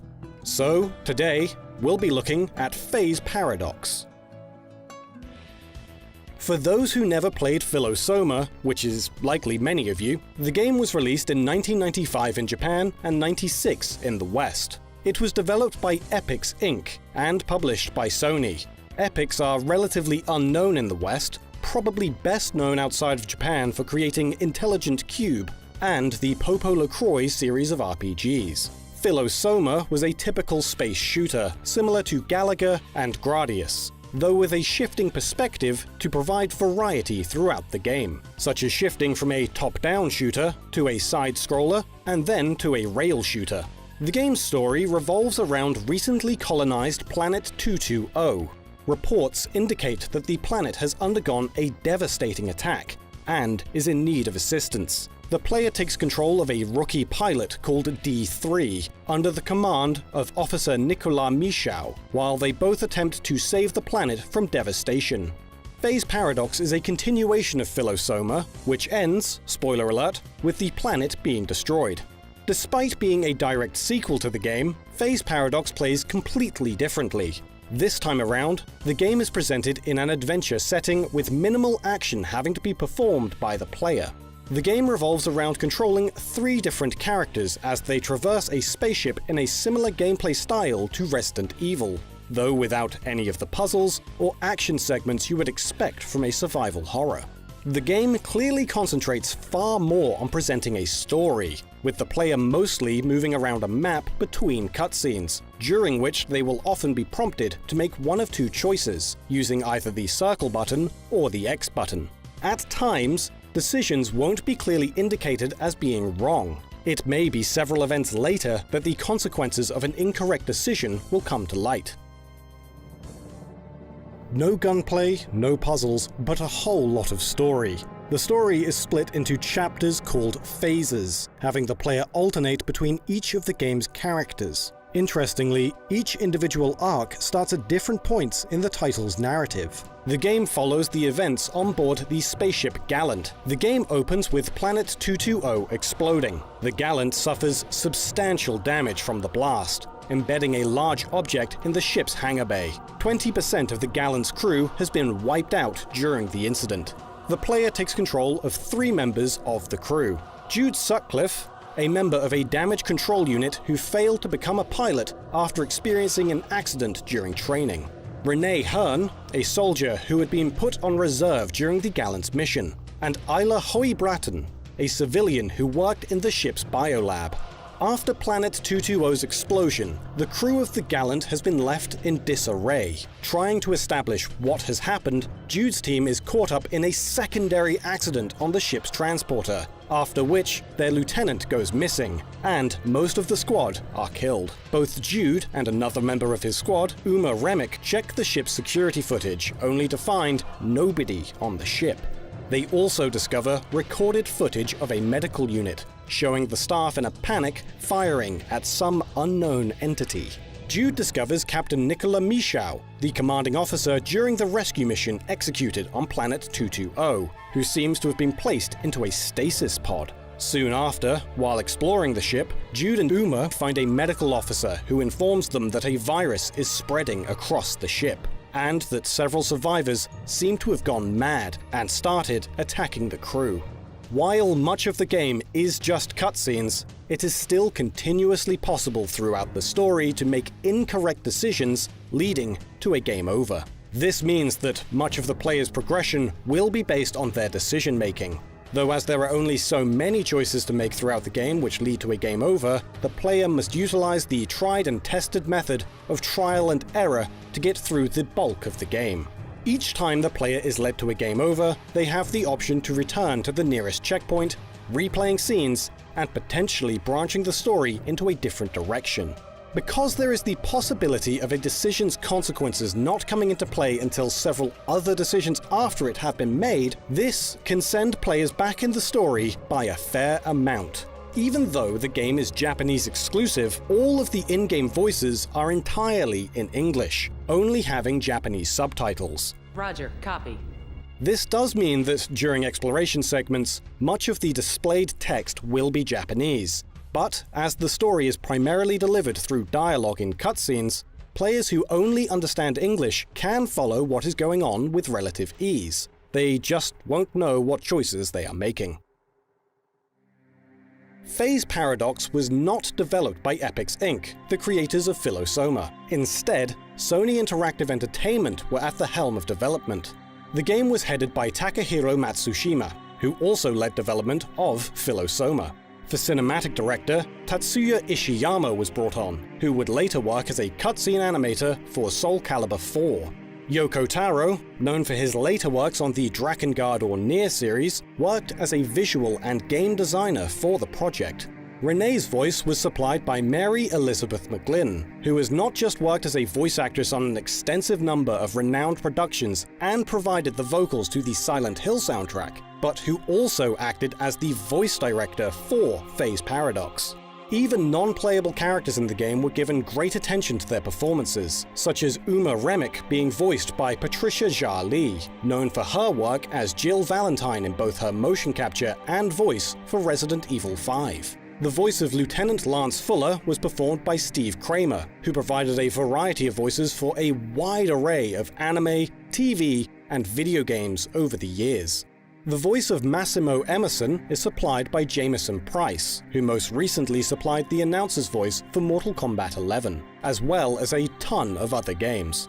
Bob Buckles, the voice of Jude, has not just worked as a voice talent in an extensive number of anime, games, and TV, but has also been hired as a voice director for an even larger number of projects. It's clear, looking at this team, that Sony felt that this game would be an assured success, not knowing that the game would receive a mostly negative response for its gameplay, more so than any of the positives for its comparatively high-quality voice acting, graphics, and animation, with the exception of lip-syncing. Well, they weren't there a little while ago. The game was first announced in January 2001, but only with extremely scarce details. It was confirmed that the title would release on the 22nd of March that year on 2 DVDs. The game ended up being demonstrated during the Tokyo Game Show in 2001, while also simultaneously being postponed to May 24th. Upon release, the title ended up being released on a single DVD rather than 2. By simply playing Phase Paradox, it is clear that the game was intended to reach a Western market. The characters have all been given high-quality voice actors for the English language exclusively, though this didn't stop the overall gameplay from being received negatively. The game was early in the PS2's life cycle, and in many ways serves well as a demonstration of the PlayStation 2's graphical capabilities and the market's move to cinematic storytelling. No official reason was given as to why Phase Paradox never received international localization. But as the title was reviewed negatively, it's possible that Sony saw it as a risk to publish outside of Japan. Marketing the game as an interactive movie experience would have been a bold push in a market that, up to that point, had very much relied more on gameplay serving to entertain its audience. Over the years that would follow, gaming as a whole began to see more push into this market, now being considered a viable element of the industry, with the likes of David Cage's Heavy Rain and Detroit Become Human, or Supermassive's Until Dawn. In the end, Phase Paradox ended up being a struggle to write about, not because of the game itself, but rather that it seems to have left very little impact with the greater gaming community. And not much has been spoken of it outside of early Japanese promotional material. As home console graphics improved, horror games became more prevalent with developers. Now that they could show scary stuff with greater fidelity, it allowed them to spook their players with greater effect. Many horror games are, unsurprisingly, geared more towards adult audiences. However, today we'll be looking at a survival horror title which decided to take a change in direction for the genre, being created for younger gamers based upon a CG anime series. That game is Gregory Horror Show. Gregory Horror Show was developed by Capcom and released for the PlayStation 2 in 2003 in both Europe and Japan. The game opens with the protagonist walking through a thick fog in a forest, with no memory of how they came to this strange place. They soon see a light through the haze, guiding them into a hotel called Gregory House. Upon arrival, the player is greeted by Gregory, a mouse in charge of the residence. Though the player changes their mind about staying and decides to leave, they are told, just like the Hotel California, this is impossible.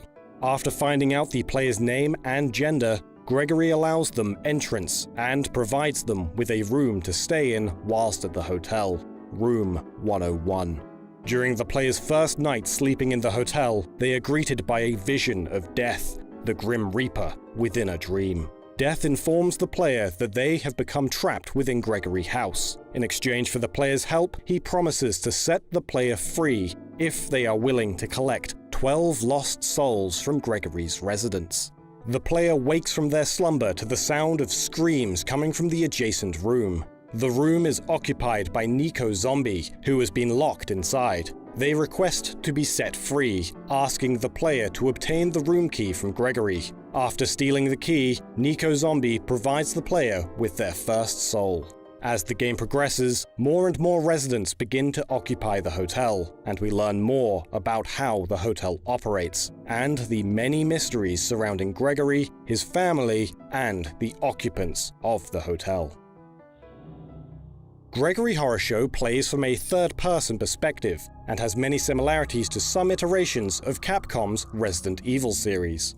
The player has the choice of playing as either a male or female protagonist, who must navigate the halls of Gregory's haunted hotel, solving item-based puzzles, stealing residents' souls, and avoiding the player's continued lapse into insanity. Most of the residents of the hotel will attempt to avoid the player if they still have their soul. As it is the player's goal to steal these souls, they must work out how to do so, varying in execution with each different character. For example, the first resident met is the friendly Nico Zombie, a zombie cat who will help the player on their mission. Unfortunately though, they have been confined to their room. To obtain his soul, the player must first gain access to his room by waiting for Gregory to leave his post at the reception, stealing the room key, and spying on the cat to learn of their weakness of sweets. Nico Zombie then asks the player to tell them what their weakness is, before rewarding the correct answer with their soul. More and more guests begin to appear as more souls are collected, each with their own unique requirements for stealing their souls. Rather than having a typical health gauge, the player's health is determined by their state of mind. Mental health can be recovered by sleeping it off, reading books around the haunted hotel, or by using herbs. Again, in a similar vein to Capcom's other survival horror series, Resident Evil. If the player becomes too traumatized, the character will go insane, leading to them becoming a permanent resident of Gregory House. If a character has had their soul stolen already, they will continue their routine across the game's maps, and if they spot the player, will chase them down and cause mental stress, decreasing the player's mental state by forcing them to watch a horror show, a short animated FMV, changing depending on which character catches the player. After the player has witnessed a character's horror show, all guests will be randomly teleported around the hotel before they return to their regular scheduled positions. If a guest catches the player before they have handed the soul over to death, they will steal it back, forcing the player to obtain it again. Each of the game's different characters follow their own routines, based on the time of an in-game clock. By following characters and spying on them through keyholes, listening to what they're saying, a chime can be heard, signifying that the player has unlocked a memo, giving the player a way of tracking each character's daily routines. As the player progresses, more characters begin to check in to the hotel, opening more resident rooms and other areas around Gregory House to explore. As more guests begin to try and hunt down the player, it becomes increasingly difficult to gather remaining souls. Additionally, guests begin to crop up who have a neutral reaction to the player, not necessarily causing harm, but simply annoyance, such as James, Gregory's grandson, who will follow the player and make a lot of noise, preventing the player from peeking through keyholes or entering certain areas. However, alongside this, neutral characters can be spoken with the possibility of providing hints on how to obtain souls from other guests. The player can be inflicted with several different status effects through different means. If the player doesn't go to sleep for over 8 in-game hours, they will fall into a state of tiredness. Though tiredness has no immediate effect, staying awake for an additional 2 hours will lead to a headache, causing the player's mental gauge to slowly deplete. After another 30 minutes, they will be inflicted with nervousness, causing healing items to be half as effective. Confusion will come into effect after being nervous for 15 minutes, scrambling the player's movements. Losing a soul to its original owner after a horror show will inflict melancholy, causing such extreme depression that they will no longer be able to run. The player can also suffer from darkness, making it harder to see far distances. Many of these conditions can be recovered through the use of status recovery items found throughout Gregory House, or by purchasing them in the Gregory Horror Shop. As there is no in-game currency to speak of, items must instead be traded for other items based on a 1 to 5 star ranking. Gregory Horror Show started its life as an anime, created by Naomi Iwata, the same mind that would go on to create Pingu's latest Japanese original story, Pingu in the City. The original show already made use of CG for characters, making the process of replicating the visuals from the show into a game simple. With a total of 88 episodes, each running at only around 2 minutes apiece, the show ran for 4 seasons, each following different character arcs, mostly covering the bizarre nature of Gregory and his hotel. The series might have a very light-hearted appearance, but many of the stories followed themes of psychological turmoil, depression, and fear. The original 2 series of Gregory Horror Show almost looked like they belonged as cutscenes from a PlayStation 2 title, with the story being presented to the viewer as though they have arrived at Gregory House themselves, with characters speaking directly to the camera, similar to the first-person cutscene sequences featured in Gregory Horror Show's video game adaptation.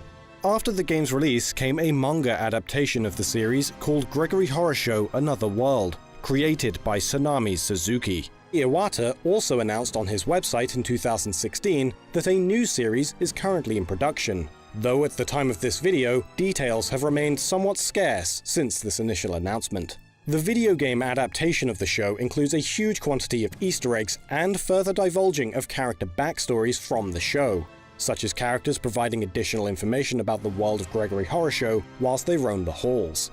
Some items from the show can also be found whilst exploring. Much of Gregory Horror Show's quirks are often left up to interpretation. remaining in the player's room can lead to voices being heard with either a criticizing or argumentative tone.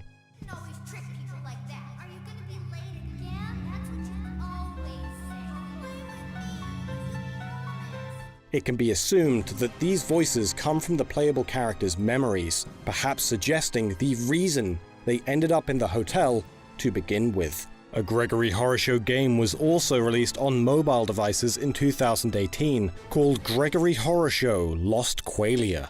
The game has significant differences to the PlayStation 2 title, being more of a turn-based dungeon crawler RPG. The title has yet to receive any sort of English release or any sort of English promotion, so there's no idea as to whether this game will ever be localized outside of Japan. Gregory Horror Show was released in an interesting fashion. The show that it's based upon was mostly only recognized with Japanese audiences. With the European release, Capcom made the choice of releasing it at a discounted price, being only £20 at launch within the UK.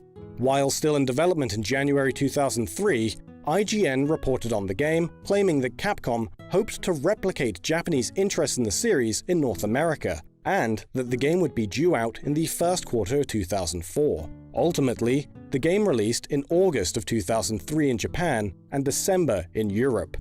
Upon the Japanese release of the game, IGN provided a hands-on article about their time with the title, suggesting that players wait for Capcom of America to assemble an English-language version. While an English-language release would come to fruition, an American release did not. In 2004, a user online posted what was Sony's alleged concept approval process, claiming that Sony Computer Entertainment of America would reject any 2D games and that gameplay plays little importance rather than graphics. It's possible, for this reasoning, that Gregory Horror Show was not given a chance with an American audience, being that the defined aesthetic of the series is that characters all appear as block-like and fairly rudimentary. This era saw many gamers raising issues with Sony's localization choices, with several games not seeing release simply because of their appearance. While this can't be confirmed as the exact reason the game never saw light in America, it certainly seems the most likely. Capcom had clearly already been working on the game with the assumption that an English localization would be published, and thus it was still released in Europe, where Sony Computer Entertainment of America would not be able to determine which titles would be allowed release. Reception of Gregory Horror Show was generally quite favorable. While many were disappointed by the game's lack of an extensive playtime, they praised the unique nature of the title and its charming, yet disarming, appearance. The Metal Slug series is known for a number of things: its spectacular pixel artwork and dedication to 2D gameplay, its fast-paced run-and-gun action, and of course, its humor. Created by SNK, a company most notable for its incredible use of sprite work in their games, Metal Slug is perhaps one of the most well-recognized arcade run-and-gun titles in history.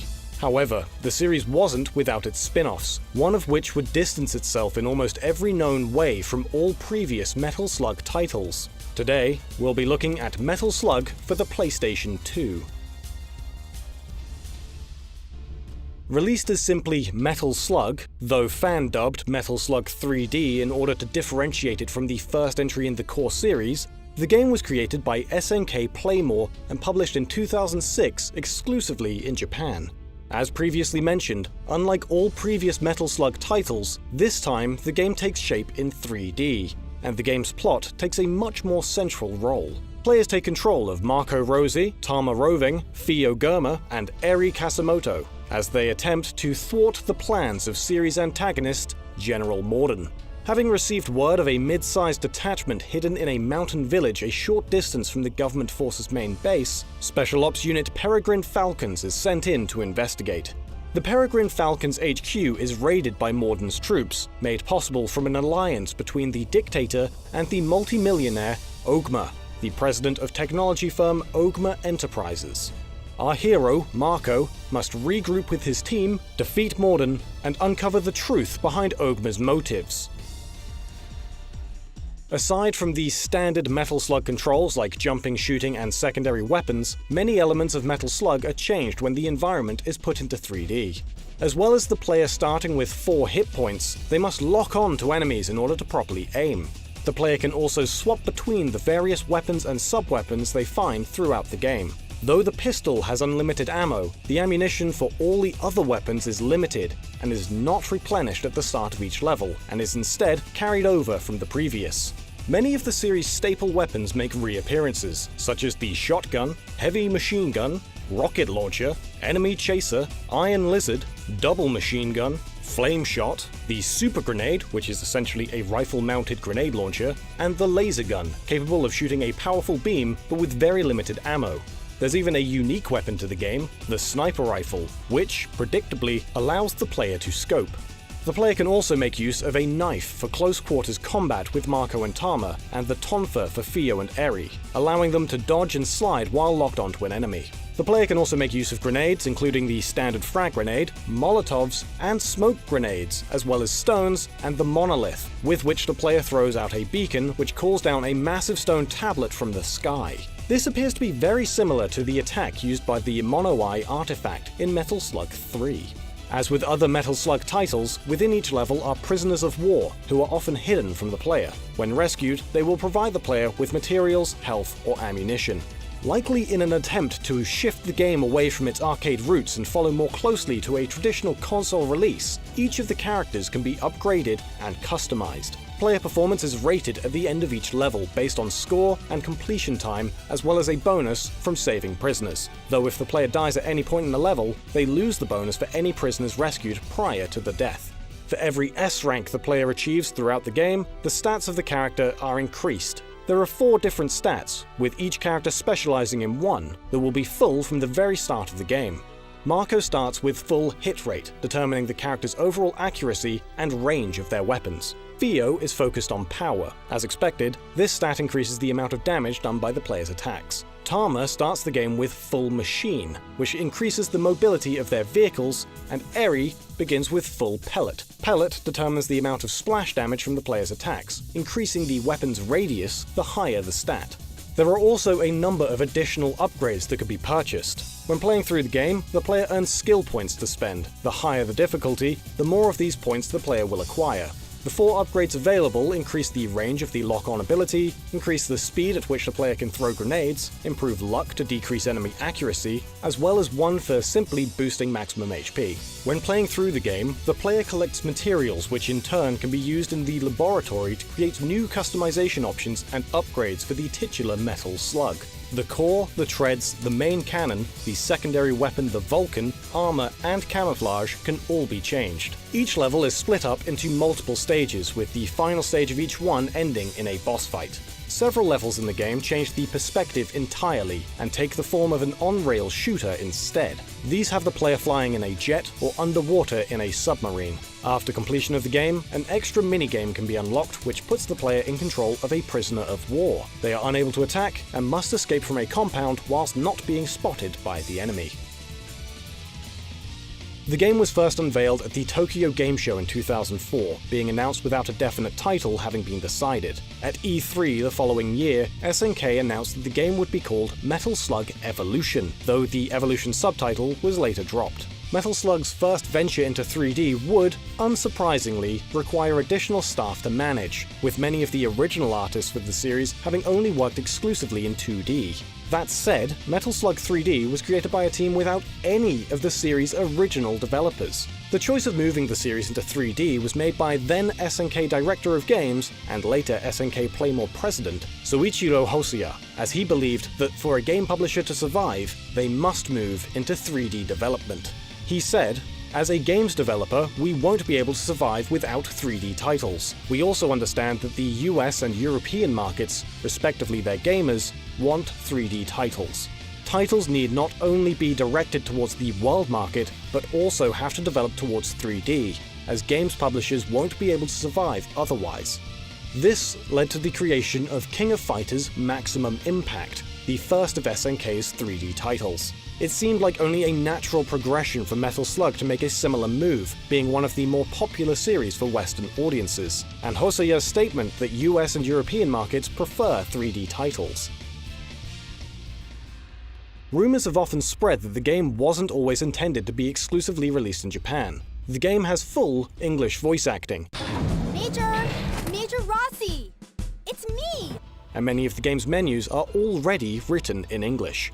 There were allegedly plans for a North American release under the name Metal Slug 2006, as well that it would be published in Europe as Metal Slug 3D by Ignition Entertainment, the publisher of many Metal Slug titles. Ultimately, it's likely that SNK decided against the decision to release the game internationally after the title received extensive criticism before it had even been released in Japan. Many fans of the series expressed their distaste for the title online, even with just the very idea of Metal Slug being made in 3D. With that said, Famitsu actually reviewed the game positively, giving it a solid flush of 7s after it had been released, and many comments online said that it wasn't as bad as they had initially expected following pre-release speculation. Being released in 2006, the PlayStation 2 was beginning to make way for the soon-to-be-released PlayStation 3. This was factored into the decision, as when asked what the fate of the game was for the West, Hosoya had stated, "Metal Slug 3D though, I can tell you, will only be released in Japan. We're doing this as it will be a PS2 title. Regarding the US European market, we want to re-release Metal Slug 3D on next-generation consoles. As Metal Slug 3D is a strategically important title for the US European market, we don't want to release a half-finished product. King of Fighters Maximum Impact and Metal Slug 3D are two of our main pillars with which we want to tailor to their wishes the 3D. The game was released as a way to celebrate Metal Slug's 10th anniversary, though because of the poor reception, the company put together and released Metal Slug Anthology internationally instead, a compilation containing Metal Slug 1 through 6 and Metal Slug X. Capcom, Namco, two of the biggest names in video game development, both have been around since the golden era of arcade games. Known for creating games where their characters cross over, the two companies have a history of not only cooperation, but also competition. The first title in which both teams joined forces never made it to the West. Featuring a huge number of characters from both companies, that game is Namco Cross Capcom. Developed by Monolith Soft, a subsidiary of Namco at the time, and published in 2005 for the PlayStation 2, Namco Cross Capcom is a different take on the strategy RPG genre. To add in mechanics that both companies are known for, the game features a fighting side to it. Attacking enemies requires moving a unit into a position where they can reach the enemy. You are then able to initiate a fighting-style attack phase. This allows players to attack the enemy with a variety of different moves by using the directional and circle buttons. You're given a limited number of attacks during this phase, and must attempt to do as much damage as possible. Different attacks are stronger against some enemies compared to others. This is demonstrated through a menu prior to attacking the enemy that will tell you their weak points. The game rewards clever use of attacks to combo and air juggle, providing you with bonuses like additional attacks, stat boosts, and damage modifiers. Performing all 5 different attacks during a battle will restore some of the unit's HP or MP too. By building up enough attacks and filling a power gauge for your character, it's also possible to perform a strong special attack. Some units are able to perform special moves when two characters have an affinity for each other. For example, while some units move around as a pair, some are standalone characters that can be moved around on their own. Ryu and Ken are standalone units, but if both are close enough together, they'll be able to team up for an attack that delivers even greater damage. When it comes to an enemy unit attacking you, there are a few different defensive options. The normal option requires you to counter enemy moves by pressing directional buttons as they appear on screen. Successfully doing this will reward you with bonus AP and will make your character's turn come quicker. You can even use some AP to absorb a portion of the damage dealt. There's also an option which will use up some of the character's special attack gauge in order to simply skip the fight and take the damage instead. Some characters have their own moves too, allowing them to counter attacks by using up some of the points from the power gauge. As you can see, the game is very basic, but the main appeal of the title comes out of seeing beloved characters from your favorite series and how they'll crop up. Characters will know of each other, and common elements from each franchise will overlap to create a fully connected universe. This is done through dialogue, visual references, and elements you might not expect. This encourages players to explore character affinities and discover their multiple assault attacks. The game's plot follows the characters of Reiji Alisu and Zhao Mu in the year 20XX. The duo are tasked to investigate spiritual disturbances for a special underground organization called Shinra. During the investigation, they discover quakes that are causing rifts to open between worlds, a disturbance that occurred 10 years prior. These quakes cause several different worlds to connect and transport people between them. Heroes from all walks of gaming life are bundled together in your party, some from the biggest names in gaming and some from the smallest. The same is said for the villains of these games too, who are working cooperatively against you.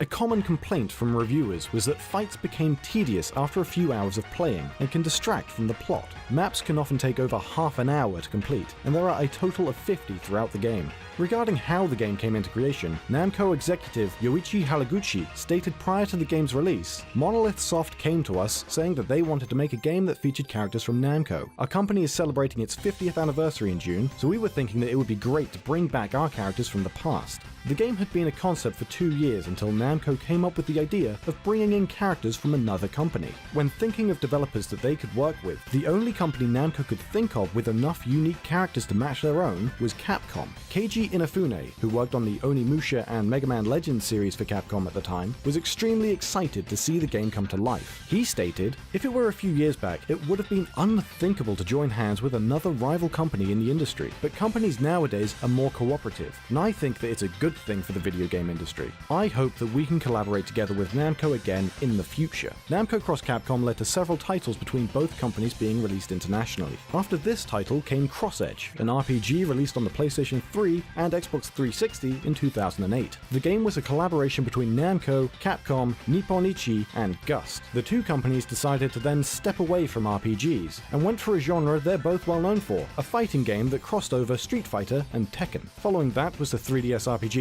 Project Cross Zone, where not only are Namco and Capcom characters fighting together, but Sega is thrown into the mix too. With the sequel Project Cross Zone 2 being released, we also saw the introduction of Chrom and Lucina from Fire Emblem Awakening joining the cast of playable characters, as well as Metal Face from Xenoblade Chronicles appearing as a rival. This meant that the game contained characters from not only Namco and Capcom, but Sega and Nintendo as well. We were unable to find an official statement on Namco Cross Capcom's lack of localization. Online sources cite different reasons, and we weren't able to confirm any of these. Some say that there were disputes between Namco and Capcom about who would be given the right to publish the game in the Western markets. Others believe that Namco didn't want to translate and publish the title outside of Japan because of the obscurity of many of the characters that appear within the game. A lot of the characters come from some very obscure titles that were also Japan exclusive. However, the characters of Reiji and Zhao Mu did prove popular enough with Namco for them to be reused in later games. A fan translation patch was created by the group Transgen. It translates a vast majority of the game into English, enough to push through the game's story and to get a handle of the battle system. Many believe the translation demonstrates the ability and determination of fans. While it might not be a perfect translation and has a few minor spelling mistakes slipping in, it is still an admirable effort and one that should be seen as an inspiration.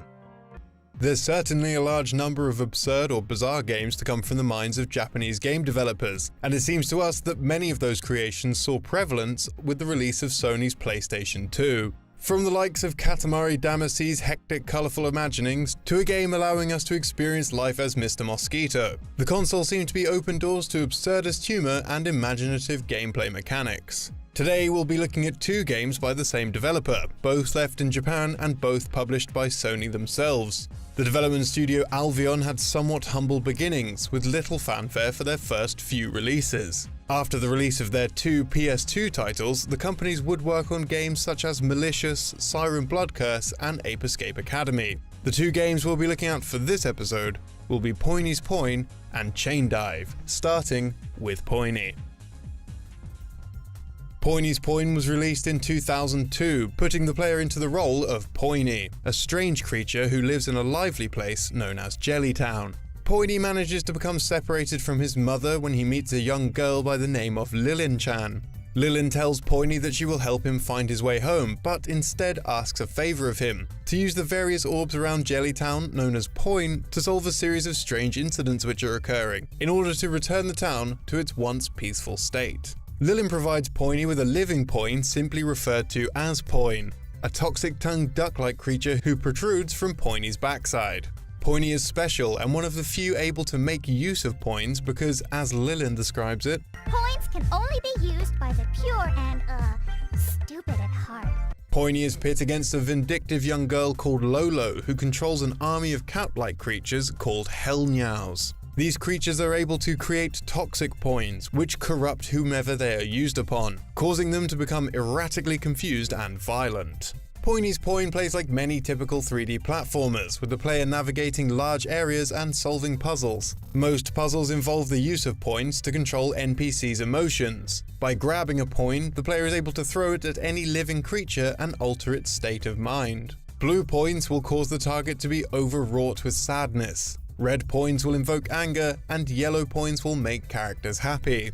While these different colors can be used as they come, should the player need to solve a puzzle with a color not present, they may be able to combine two different points to create the remaining third color. Combining two points of the same color will simply cause them to disappear. Eventually, a character's emotions will resolve themselves, or the player can use a point of the same color as their emotion to erase the effect. This is how the effects of the toxic points can be reversed.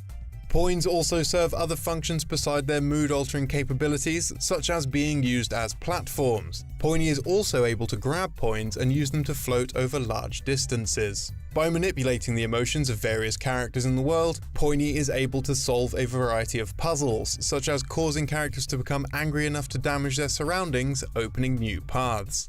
A variety of creatures inhabit the world of Jellytown, including living eclairs. By grabbing these creatures, it's possible to recover health. There are also purple eclairs, which instead will reduce Poiny's health, and golden eclairs, which are hidden and when eaten will increase the player's maximum health. There are also large eclairs, which fully restore Poiny's health without being eaten. Poiny's main goal is to free various people around town from the effects of the poisonous poins, and by helping them, they will help Poiny on his journey to reunite with his mother.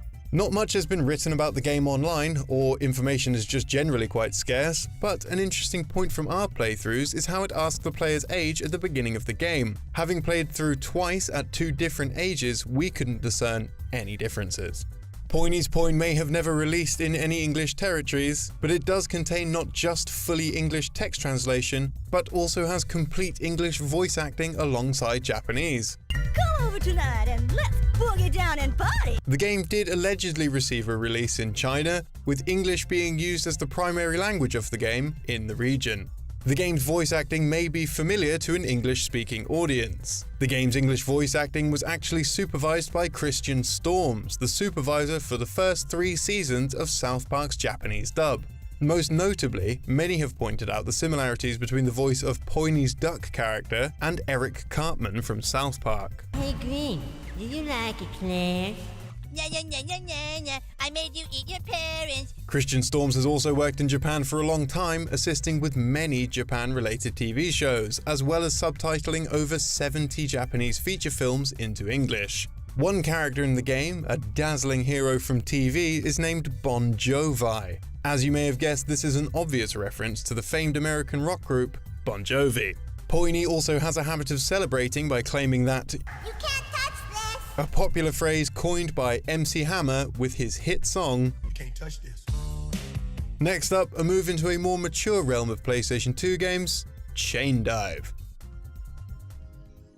Chain Dive was released in 2003, putting the player in the role of Shark, a mysterious man with an almighty biomechanical suit. He fights to protect the people and princesses living on the planet Elm after menacing invaders do what they do best and start invading. Shark appears just as the planet is on the brink of collapse. He is aided by his arsenal, a sword called the Unbreakable and a grappling hook called a Plasma Chain. The game plays across a 2D axis while being rendered in 3D. The player's main capabilities lie in being able to swing from various green orbs found throughout stages, allowing them to effectively slingshot themselves, picking up momentum and propelling at high speeds across environments assisted by their double jump. The player can also hang from points and swing around them. Most stages have an abundance of orbs that can be latched onto, however, at times this proves to be a part of the game's main challenge. Orbs can be placed in an inconsistent manner, leaving the player falling in hopes of a grapple point to get back into the fast-paced aerial assault, or having to utilize frozen foes in order to ascend higher. Unbreakable isn't actually able to directly damage enemies, instead it will freeze the enemy into a giant block of ice, turning them into their own grapple point. By swinging through the enemy, they will be defeated. Some enemies require multiple hits or higher speeds in order to destroy them. By swinging through multiple enemies in quick succession, the player can build up a combo score in order to recover health, with better performances recovering more. The player is able to run out of stamina on their main attack, however. When the gauge is fully depleted, they are unable to freeze enemies with the Unbreakable and will have to wait for a cooldown period. Shark can also make use of a special attack which freezes all enemies on screen. All enemies will remain frozen until the combo is broken. This attack can be risky, however, as the player must sacrifice a significant portion of their health to activate it. Shark can also save various damsels by picking them up and carrying them to safety, though while they are being carried, the player is unable to attack and must place them down before engaging enemies. Levels have different goals rather than sticking to the same task throughout. These can range from navigating to the end of a stage like a typical platformer, protecting NPCs in escort missions, and even runner stages. There are also large boss battles throughout the game. Each stage ends with a rating for the player based on enemy, damage, time, combo, and rescue when applicable. Each of the relatively short stages is bookended with very long, dialogue-heavy, story-based cutscenes. Environments might appear fairly empty by many other PlayStation 2 game standards, but this was an intentional choice by the developer to ensure that the title runs at a solid 60 frames per second throughout, with varying degrees of success. As much of the game relies on its fast-paced movement, the game was also visually optimized for motion. The environments that the player is put through also range dramatically in presentation, from dark, derelict cities to floating ruins in blue skies. While the game is relatively short, with the player being able to reach the end within just a few hours, there are 2 additional modes that are unlocked after completion: time trials and combo trials. Albion aren't particularly well known for their self-headed projects, having only created a small handful of their own games. This isn't to say that Albion doesn't have a strong connection to the industry. The company has been contracted on a number of high-profile games as a development support team for several major studios, including Platinum Games, Sony, and Nintendo. Seeing the fast-paced action of Chain Dive, it's almost no wonder that Albion would later be tasked with helping Platinum Games create Bayonetta and Metal Gear Rising: Revengeance. With regards to Pointy's Point, however, Sony may have been reluctant to publish the game anywhere but Japan simply because of the game's content. People online liken the tone of the game's dialogue to a more friendly Conker's Bad Fur Day. Within the first 10 minutes of the game, we are already introduced to a flirtatious duck who refers to the young protagonist as a wet ass. The contrasting tones would have probably been contentious in a Western market. Topping that, the game was reviewed as a fairly mixed bag, many praising the title's interesting premise of manipulating emotions to solve puzzles, but finding issue with its short playtime and general unpolished nature. For Chain Dive, while the game was praised and received a lot of recognition through word of mouth, it was ultimately similar to Pointy's Point in its short playtime. While these titles may be fun to revisit in today's age, at the time, Sony had a considerable number of games on the platform which had larger scopes than we had ever seen before. Both games could have stood out had they appeared on earlier hardware, mainly concentrating on their mechanics over length, but with the PlayStation 2's significant boost in disk storage space, expectations were higher. Did you also know that Pokemon Yellow's Safari Zone has a small secret not found in any other version of Gen 1? Or that Splatoon has a secret Easter egg referencing Tupac and Biggie Smalls? Click the video on screen for an entire hour of Nintendo facts just like these.